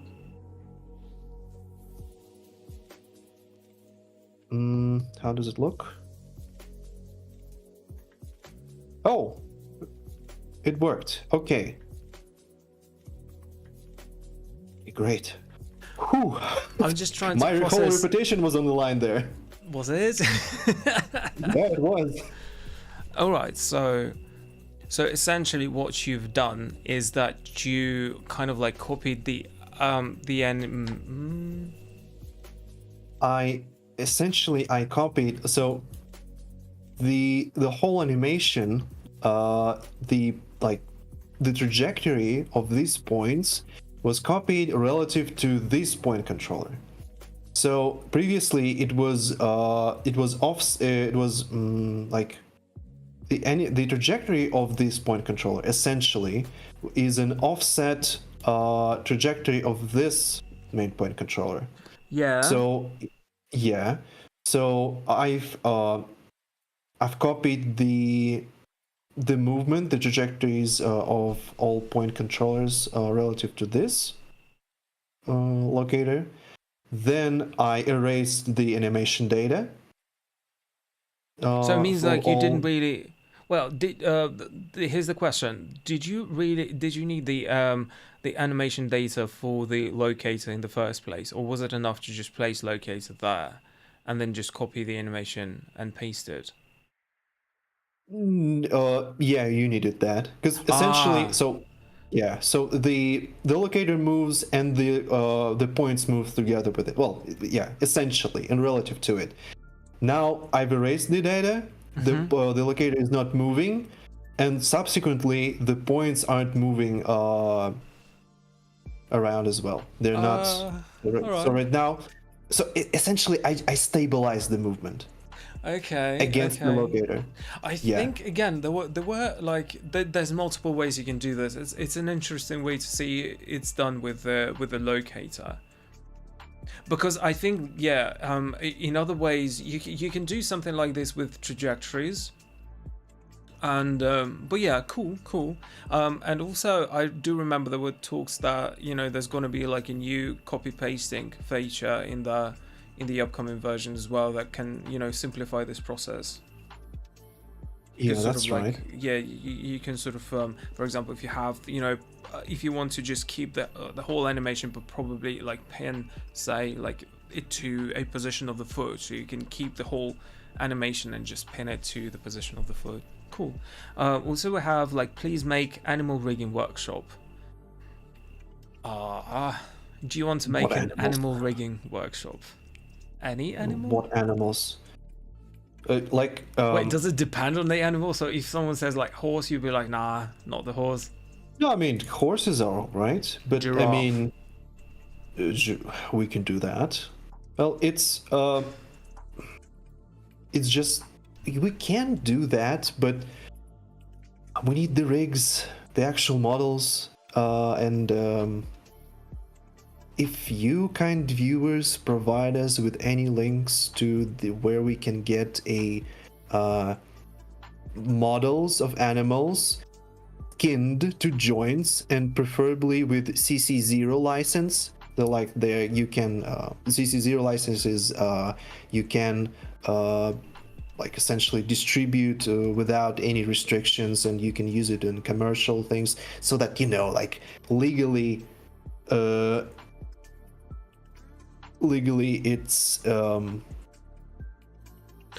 it's all right with us. Yeah. Oh, Max, Yeah. the thing, we need to reconnect the thingy. Give me a second. Yeah, just go. Another thing, I think we could do actually a workshop like this, because it will make sense again for the next update. Is because, for example, right now the unbaking only works for characters which have auto posing to them. So for example, even if your character has say a sword, right, or an object, it's not going to be unbaked. And I think it's a cool thing that in the next update you can unbake any kinds of animation. So it will still be based on like points of contact or fulcrum points, but say if you have somewhere like a horse animation, you will be able to unbake it in Cascadeur, for example. So I think that could be a good premise for us to probably like showcase the rigging process of an animal. How do you clean up foot motions from mocap? The feet fulcrum adjustment doesn't stick the feet on the floor for me. That is true, and this is yet another update that's coming up in the next release, because this function has been overworked and I think it has been improved. Right now it focuses mainly on the feet sliding, but it doesn't care much about the feet falling through the ground or stabilizing them fully. And I believe in the upcoming version it's gonna be fixed in terms you will get much better results from fulcrum motion cleaning. It's not gonna be just sliding, but it's also gonna be like keeping the feet on the same position. Am I correct here? I think that was the gist. I think you are correct. Well, anyway, what we can say is that yes, some improvements to the fulcrum motion cleaning are coming. So hopefully it's to your liking. Stay tuned. By the end of the stream, right? Yeah, any minute now. But yeah, but again, think about this. Even now, if you use fulcrum motion cleaning, it's very much based on those settings for fulcrum points. Remember where you have the distance, right? How far the point can travel and still be considered fulcrum. Sorry, the speed and the distance, right, from the collision surface. So oftentimes to get better results there, you have to analyze how the physics determines the fulcrum points, probably play with the settings a little bit, either increase them or make them more precise. Oftentimes with very high quality mocap with a lot of like intricate movements, the default functions, the default settings for fulcrum motion cleaning will just erase the intricate layers of the animation. So always pay attention to, you can just run the physics. You don't actually have to run auto physics. You can just disable the physics. You can turn physics on, but you can disable the solver. It will still give you the visualization for fulcrum points. Just run through your animation, see if they are determined correctly, and then once you apply fulcrum motion cleaning, then it will be applied based on those settings. Also, look, hypothetically, if I was to make a 5-minute short film in Cascadeur, how long will that take? Ooh, depends, right? We can speculate on that. We can. Yeah, to the point where it really depends on so many things. But I would say this. So if you have a clear vision of what you're doing, and this is in the what do you call it, like in a powerhouse on the wheelhouse of what Cascadeur can do, then I don't know.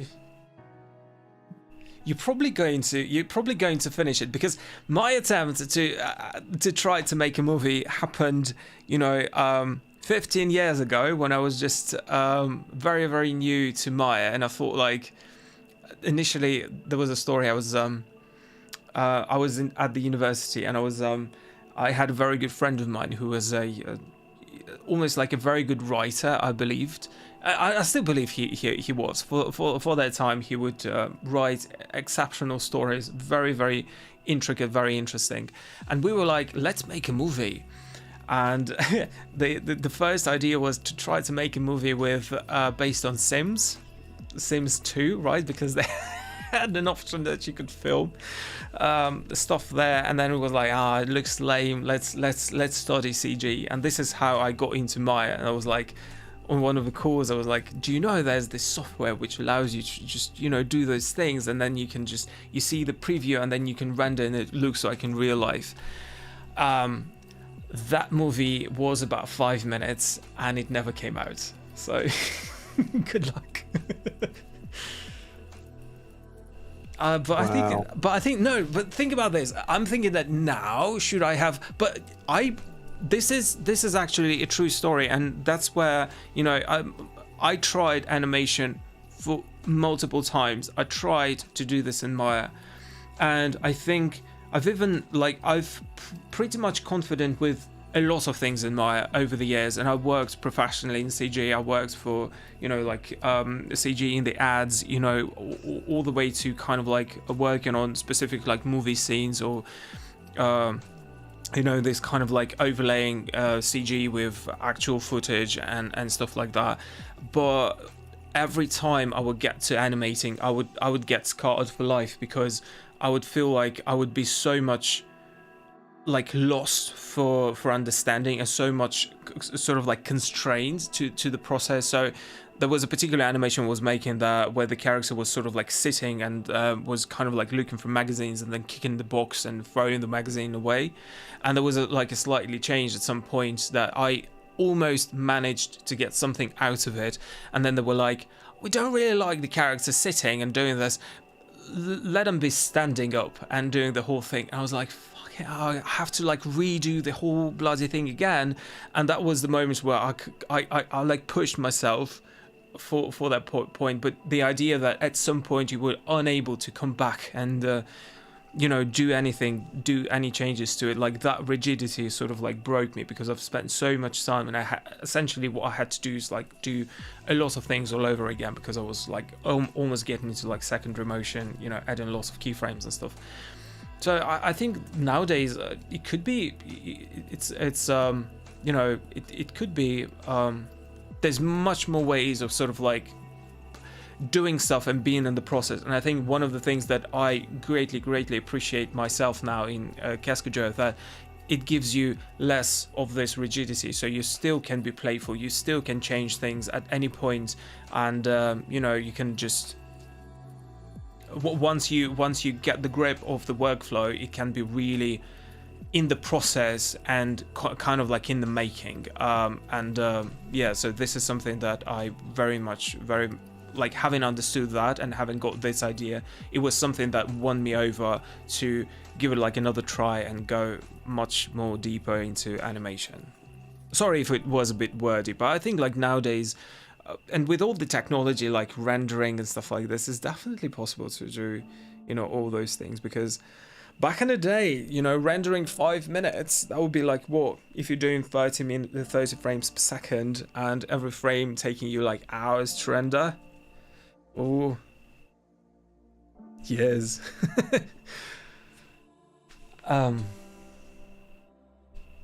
Involving at least 5 characters. Nice. The other thing, another thing about, sort of like how fast things take, and this is something that I wanted to bring up personally, is that oftentimes when you watch, certain tutorials, people go bragging like, oh, I can do this, like in a couple of clicks elsewhere, or I can do this is like a simple function somewhere else. Think about this as, we just try to give you the idea of the tools that you can use. We're not showing off or showing, how quickly we can do something. We can do this. I tried this on one of my streams when I was like challenged to make a what was it, like the trampoline animation in 30 minutes.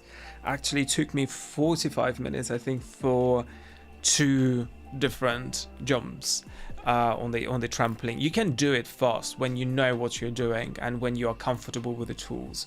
So yeah, I'm not answering the question because there's like this is a deliberation, but this is like an open question. But yeah, I think it's definitely once you get the hold of things, you can really push in terms of the workflow. There was another thing, maybe it will put things into perspective. There was a case where an animator animated 500 frames, I think, of intense fight between 2 characters. So there's 2 characters with a reference video, really like pushing. It's like actual fighting with a lot of tricks like backflips, you name it, like lots of tiny little jumps. And they I think it took them something about I believe 18 hours for both. So it's sort of like 18 hours for 1,000 keyframes. Say we have 2 characters, 500 keyframes each. The issue there was, although it was like a gigantic, it felt like a huge work had been done, the core of the animation was wrong, because the person didn't really care about, you know, focusing on the fulcrum points, so the whole thing was just sliding around. And unfortunately, you know, you can't then expect, you know, autophysics to fix stuff for you or to do the magic trick, because you essentially didn't pay attention to the one actual things that you had to pay attention to how the fulcrum points change and shift, right? So again, something like understanding like fixing that also could be an issue, also could be doable, but you will spend time. So understanding how the whole pipeline and how the whole process works for you to get the most benefit out of the software, I think it's like the essential thing to, you know, speed up your process a lot. I love how much I'm not answering the question. I'm sorry. You can do it. I mean, just... Oh, by the way, look, I found this program only because of rooftops and alleys. Such a fantastic example, I think, because it's just like a single person who did that, wasn't it? Right? I think we posted a shorts from him, and yet another example of, you know, how many tricks they have, like a huge amount of tricks, all those parkour stands and stuff like this, and it's now all possible to be done by a single person. And I think, you know, especially if you take animation alone, that's a bloody achievement. And this is something that we are actually, that's the point which we are very much proud of, because we can see now that stuff actually works. So examples like this are incredible, and we greatly appreciate that these things happen, because it, you know, hopefully, you know, seeing this and learning this information can get you inspired to try to do something yourself, and yep, to give it a try. Yep. Every success story, your success story, is a success story for us as well. When you succeed, we succeed as well, and your success stories propel us forward. So it's a mutual cooperation. Yep. Thank you, everyone. Because at some point you also kind of like, you can know that, you know, for example, certain things can save you the time, but you can't be very sure, you can't be sure that, you know, people will take up on that, will be able to learn it, or will be able to understand it and use it as efficiently as, for example, someone who has been like the creator of the whole idea, right? So, and seeing those things happen in real life is just it's an incredible story, and it's just a confirmation that it's possible. Oh look, I made a flip in an hour, but struggled with the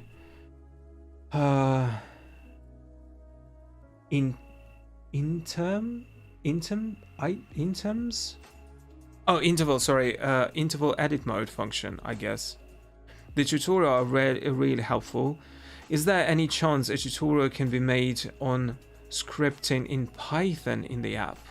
Oh, you know a thing or two about Python, Sdueq? Yeah, I do. Well, I mean, scripting in for Cascadeur. There aren't currently any tutorials on scripting in Python. To be honest, we have an API that you can read.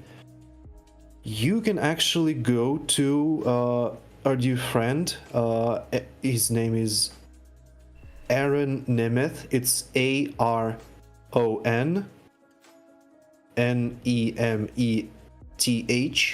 Aaron Nemeth. He has a YouTube channel, and he also does Cascadeur content, and his recent streak of videos about Cascadeur scripting.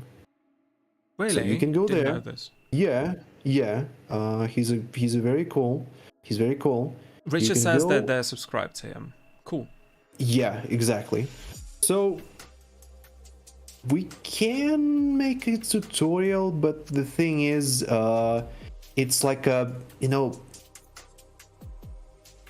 scripting and programming. It's in of itself is quite an advanced topic, and we're not sure how to approach it, because Cascadeur is, well, it's essentially prizing itself in being available to all, both professionals and newbies, and trying to teach Cascadeur scripting to newbies. The newbies to both Cascadeur and script and programming in Python. It's a task. So, but we'll think about it. We'll think about it. We can like because we made it we announced that at some point that you can script stuff, but the more I learned about it, you know, from what you Sdueq you know, said and here and there, that there's certain kinds of limitations there as well. So maybe we could at least you know, make a sort of like a guide of at least, you know, what you can and cannot do or something like this in terms of scripting. I guess we could. We'll think about it. We'll discuss it internally. How to create manual animation and how to rig dragons. Manual animations. Guess what? You get your favorite animation software, preferably Cascadeur, and you do animations manually with your own two hands. Well, easy. Sounds Can you easy. do it with one hand? Well, Rotating the camera would be a... Yeah, well, I mean, if you... But this is the thing, speaking about, you know, creatures and dragons, of course you can, say, animate dragons, or you can create custom rigs, or what have you, right? The idea is that something that we... a big part of Cascadeur is the auto-posing tool, but if you just watching this stream, I don't think that Sdueq got to using auto-posing even once. It doesn't, so you can do without it, you know, at some point. So yeah, for example, if what was the question? Yeah, if you can, I was trying to explain that there's other functions that you can still use, you know, even if you have, you know, even if you build a rig for a dragon, it's not a humanoid character, right? So you can't use auto-posing with it. You can still use, you know, auto-physics, why not? You can still use, you know, like secondary motions, all those, you know, all those additional filters. You can use interval edit mode, you can use other things which can help you animate and get some believable results from it. So yeah, definitely it's possible. And again, with the new you know, with the future updates, there'll probably be even more things available to you. So yeah, it's possible. We are yet to make I think there is a tutorial that it's been made right now. It's about, you know, rigging a cartoonish animal. I believe it's probably a shark or something like this, but we wanted to kind of like have a bit of fun and show that you can do, you know, other things, not just humans, in Cascadeur. Baby shark, do do do do do do. Yeah. Like this. It's been a while. Guys, a bit of commentary from me, what I'm doing exactly? What are you doing exactly? What am I doing exactly? Good question. So essentially I'm done with the first two animations.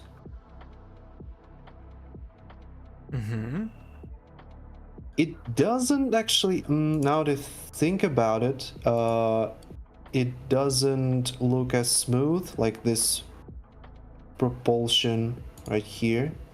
Oh, you've been picky. So it's like, there's a little bit of extra inertia right there. But it can be, I guess, could be a gust of wind. Post.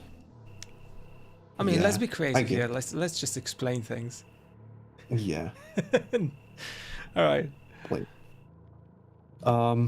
Anyway, so right now I've done the animation on baking on this interval right here, third animation, And I also rotated it so that the guy, excuse me, so that the guy is running forward and not to the side. Mm-hmm. So again, I'm going to select this one right here. And you deleted the first parts, right? Where you didn't. Okay. No, I mean, so like it ends right here on this keyframe, and the next one. Now I'm going to essentially blend it again like this, Make sure that the toes are somewhat aligned. Mm-hmm. You can align it with other body parts, whatever suits, whatever floats your boat. I prefer aligning it to either the toe or the heel. So let's see. So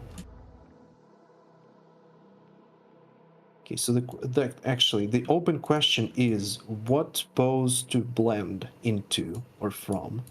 So either this pose, blend it across this interval, or this pose across this interval. I think the first. I would say blending this pose across the interval. Yeah, it makes more sense. Yeah. I guess. Okay. So let's select the upper body controllers. Control C. Like. Let's celebrate this? the 2-hour milestone for now. It's just been 2 hours. Yeah. We're still alive. Keep We're going. Still alive.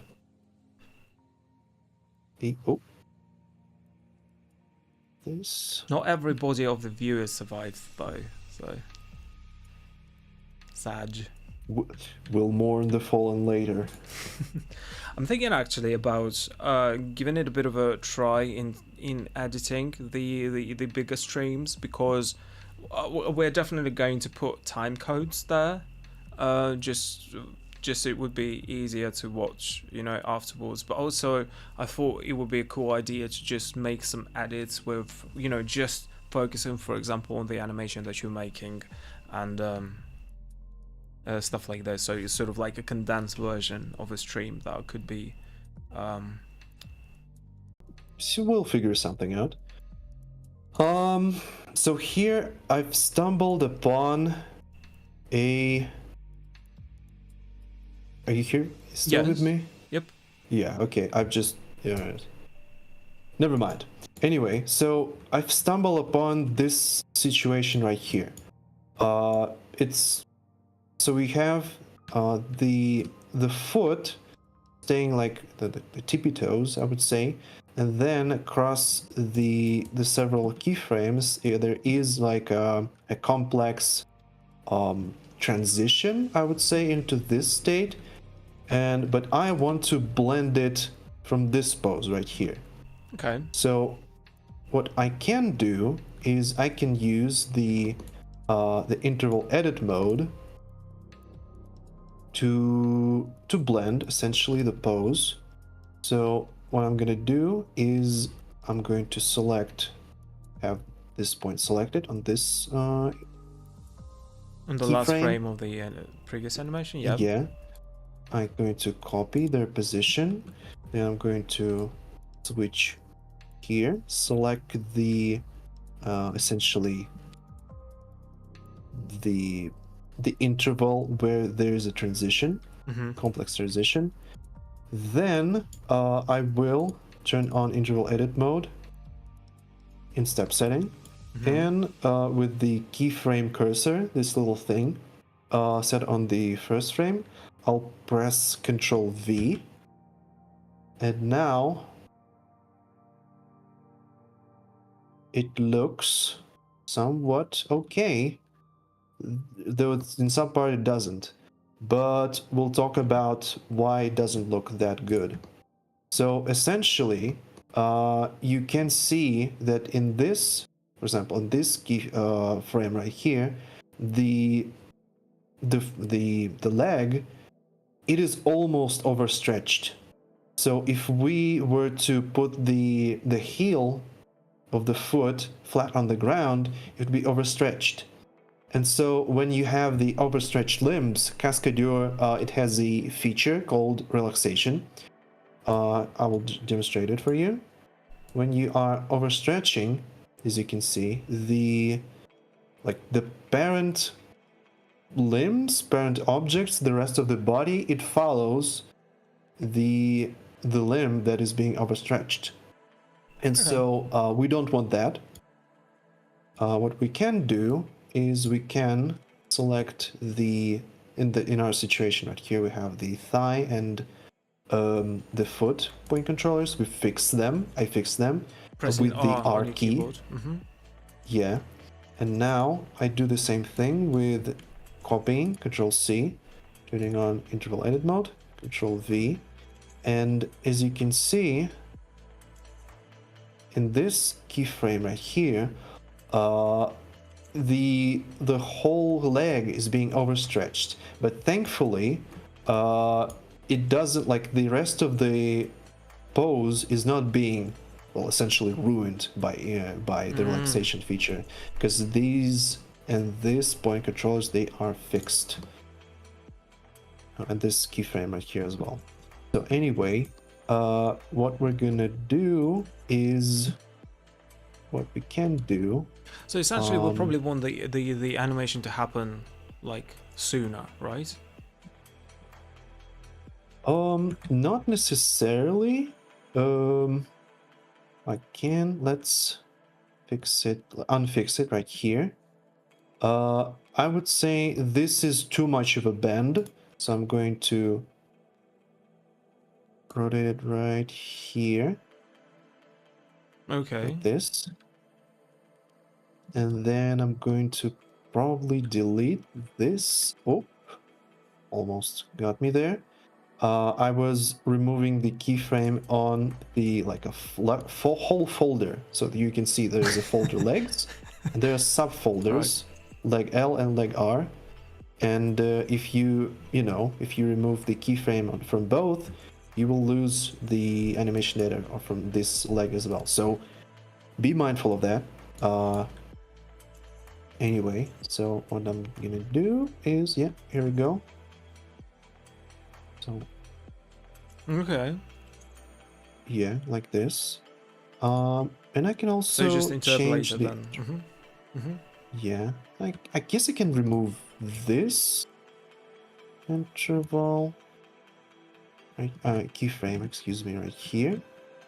And also change the interpolation here, put it to FK. I would no. How does it look with FK? How does it look with FK? Doesn't look that appealing. What about? I think it just it starts to.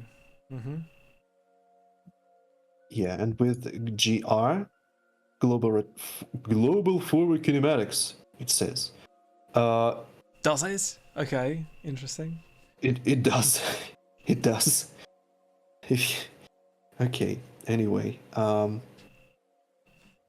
what else is there? To fix. I don't like that the character right here, essentially they're not touching the ground. They're supposed to be. Oh yeah, you can see that clearly. The character is phasing through the ground. Right here, they're not even touching the ground. It's all over the place. And also, I think... No? Okay, so I just thought... I thought that the roll was also uneven. Okay, anyway. We can fix that as well. So, what we can do is... use again the interval edit mode. Use it in Bezier. I select the interval. Excuse me. Whoa. The center of mass. Yes. As the center of mass, yeah. Oh, but before that, don't forget we have the fixed the fixed point right here. If I were to move the center of mass, as you can see, the point will be staying in one place. So I'm going to Fixing the unfix it. points actually influences the posing, but it doesn't influence the interpolation and the animation, right? So you can have like all the points fixed. It will only affect the posing process, not the animation itself. Yep. Just throw something in. Good. So this one, I would say step mode will suffice. So something like this. Ignore the arm for a second. How does it look? What am I? Hang on a second. I got lost in 3 dimensions. Oh, here we go.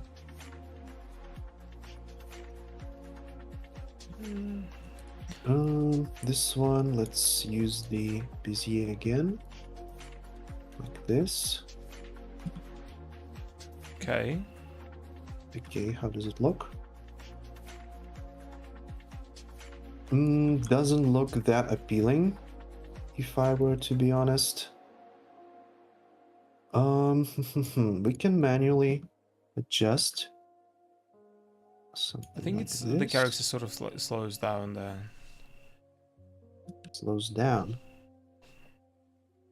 Does he? Mm. Well, if you think, well, we can like elongate the travel path of the rolling character. Yeah. it's sort of Yeah, like I agree. stops there. Yeah, I agree. Okay, so what we can do, again, using our favorite interval edit mode, what we Control-T? can do... oh, no. no. Okay, yeah, sorry, yes, No. Mm-hmm. Yeah, control, Yes. we're not stretching the actual animation, not increasing the timing. We are moving the character forward a bit so that he's sliding properly. Rolling, actually. Uh-huh. So I would say up to this point. Let's select this center of mass, activate interval edit mode in Bezier setting. Then let's Bezier move or linear? it. Bezier. Okay. Let's move it 10 centimeters forward, like this. Does it look better? Oh, this one right here.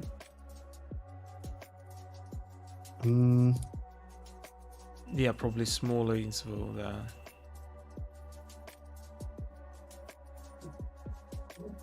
Hmm.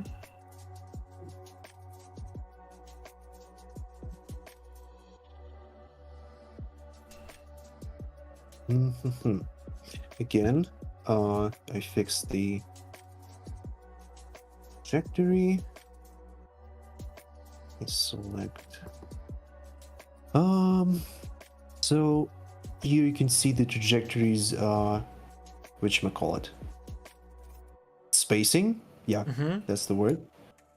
I will change it a little bit.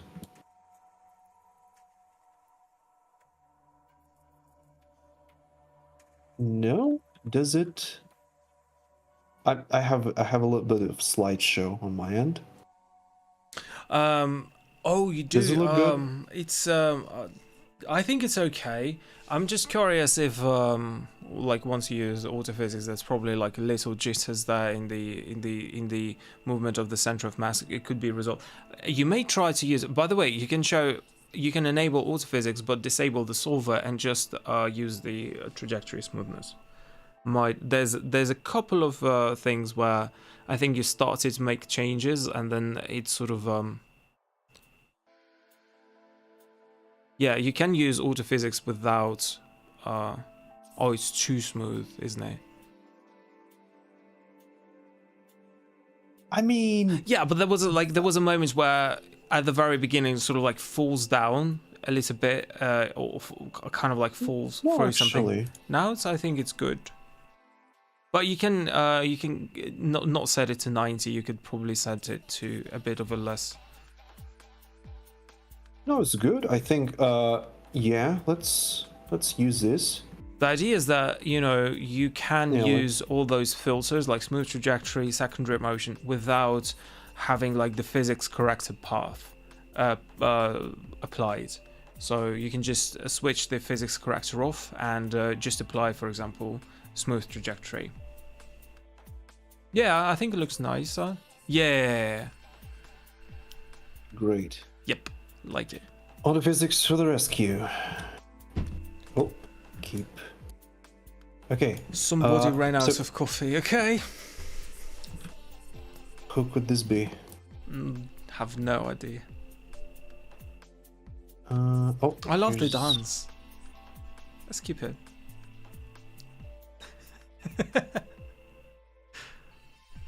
Nah, I don't think so. Anyway, the final thing to do, Control C, Bezier interpolated mode, Control V, and well, I love the that it goes well with the fingers- music. I mean, you can keep doing those things. They're almost satisfying. I'm sorry. oh, I can't hear the music. Sad. Okay, so the fingers again.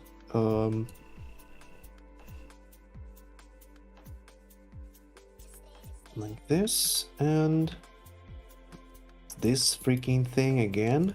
This freaking thing goes with the music. I'm sorry. Am I the only one? Come on. Control C, Control V, I'll clip it. and then just do this. There we go.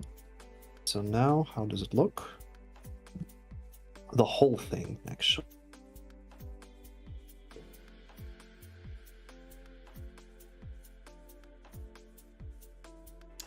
The only thing I don't like is that is rotating backwards and then just goes forward. It's kind of like a very complicated thing, isn't it? See, like the rotation in the air goes backwards and then it's sort of like, it's almost like either it has to be, the roll has to come a little bit sooner, I think, like from here. I don't know. I think it's okay. Well, I mean, okay, so we can have all the time in the world in theory, but in practice, no, we are limited. I would like to somewhat shrink, decrease the timing here.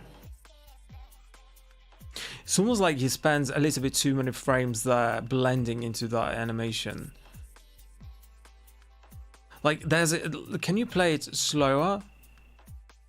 No, just not like scroll through it. Like, don't show off. Like, look here, and then like this. It's almost like the character spends too much time here. See, it's almost like these frames here. I would just cut them out. Well, we can From here to like again. all the like 87 or something. It just feels a little bit or probably like, yeah, retime it, but really dramatically retime it better. But still, like, you see, it's almost like there's a bit of a pause before the character goes there. Just try it. Just some things. Oh, okay, let's so it's the whole thing, the whole roll thing. We'll retime it. Okay, and there's like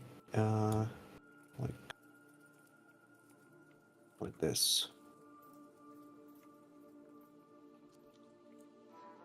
Almost. but there's like almost a bit of an extra frame. But anyways, Well, I mean, we can check what does autophysics say? Yeah, what does autophysics say? Let's activate physics corrector. Okay. Oh, physics character doesn't like this one. I would say let's turn off physics character. Yeah, let's just focus on the smooth trajectory. Can you show the trajectory of the center of mass? Okay. This one. For the Yep.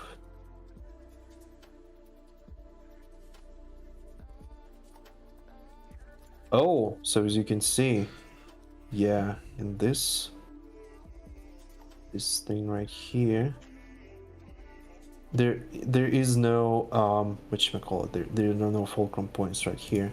So I guess I am well, is it going to matter? I guess I'm not sure. It's going to matter if you force them. Yeah, like here. Yeah, or you could show the other thing with just adding a little bit more speed to fulcrum points on this interval. I think it's gonna work because they are close to. Yeah, it's probably set it to 10. No, not this. I think this is okay. This should be close enough. Oh, let's set it to enforce. All right.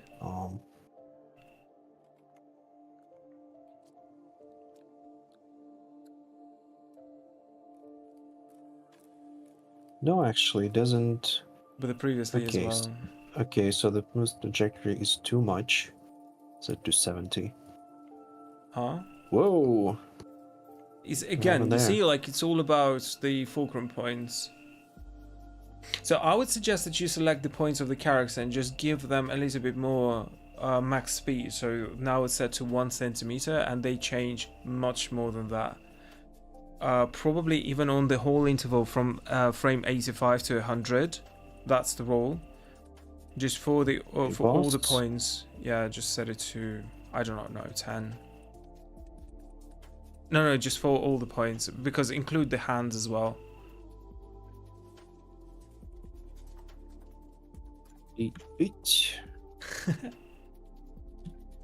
And elbows and shoulders, all those kind of stuff, like the whole upper body. Let's go for all the frames.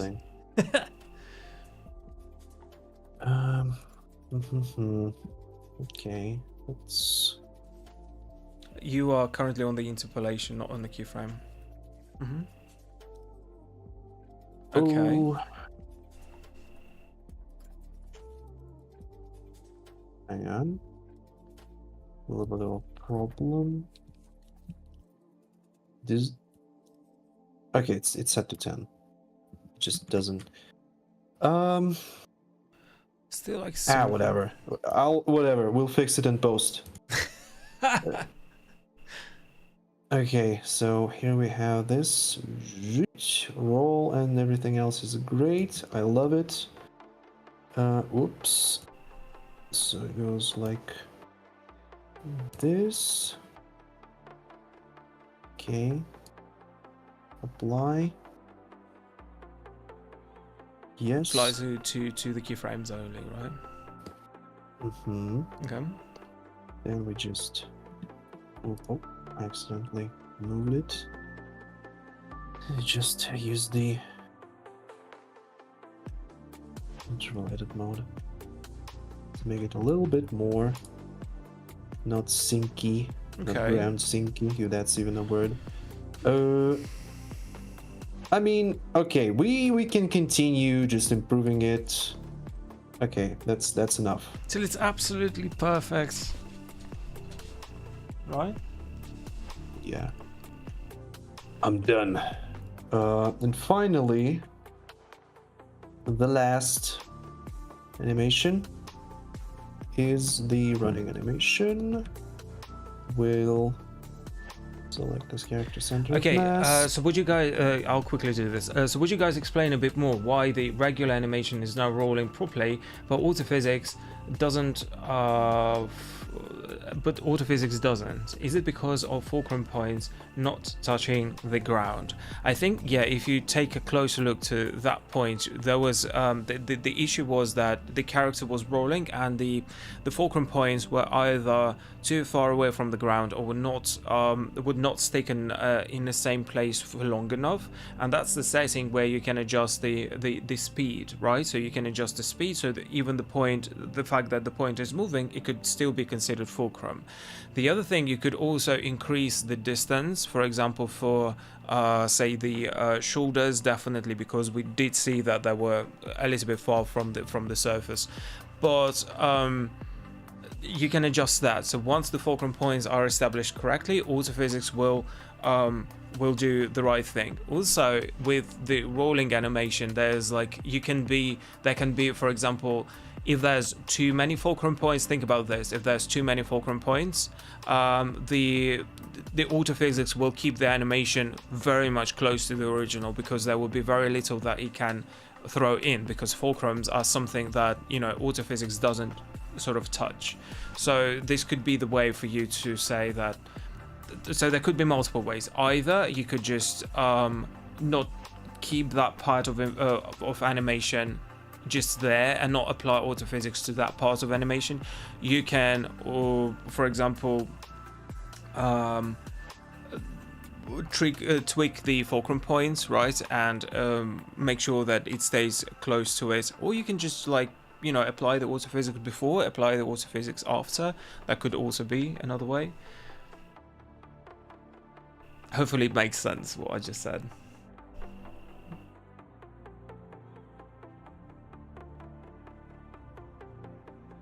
But the main cause usually in these cases, if we see anomalies, usually we should check the 4 fulcrum points first, right? Yes, I think, well, anomalies can happen from different things. For example, if you say your character is jumping from an extreme height, just rushing all the way down, and then has to, for example, land on 1 foot, you can sometimes see that the autophysics sort of like almost like pushes the character through, or their knees will go through the ground. So then for those unrealistic things, you can be a little bit creative with, for example, this end part of the animation. So you can get, for example, the jump or the falling down animation from autophysics, the ballistics, but at the end you can play with gravity, probably set the gravity to a lower value so it doesn't affect the character that much there. Also, yeah, if you see, for example, that the character is jumping somewhere or is just doing like crazy things, usually you can find the answer in the fulcrum points. But it really depends on the animation. If crazy things start happening in the air, for example, when the character's airborne, usually they don't, but there could be like crazy things with rotations. It could be a different thing, but usually, yeah, the fulcrum points could be the way to resolve the issue.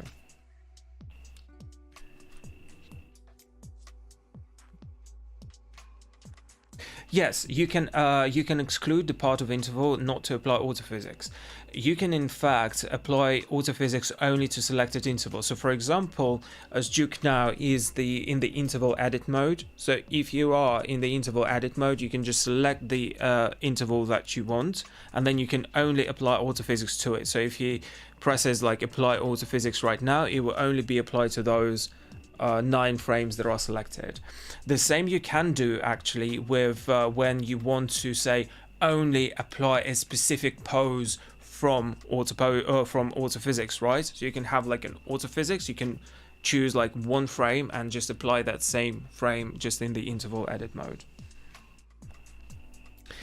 Actually, I learn new things every day. Same, I also learn things every day, and I talk to guys every day also. But the other thing is, always think about this like that. So autophysics does not, you know, sometimes back in the day where, for example, priority frame was not as good at it as it is now. For example, at some point you could have like a long animation, and you know, setting multiple priority frames could kind of break it. So you would also, you know, focus on like portions of animations and apply autophysics to those.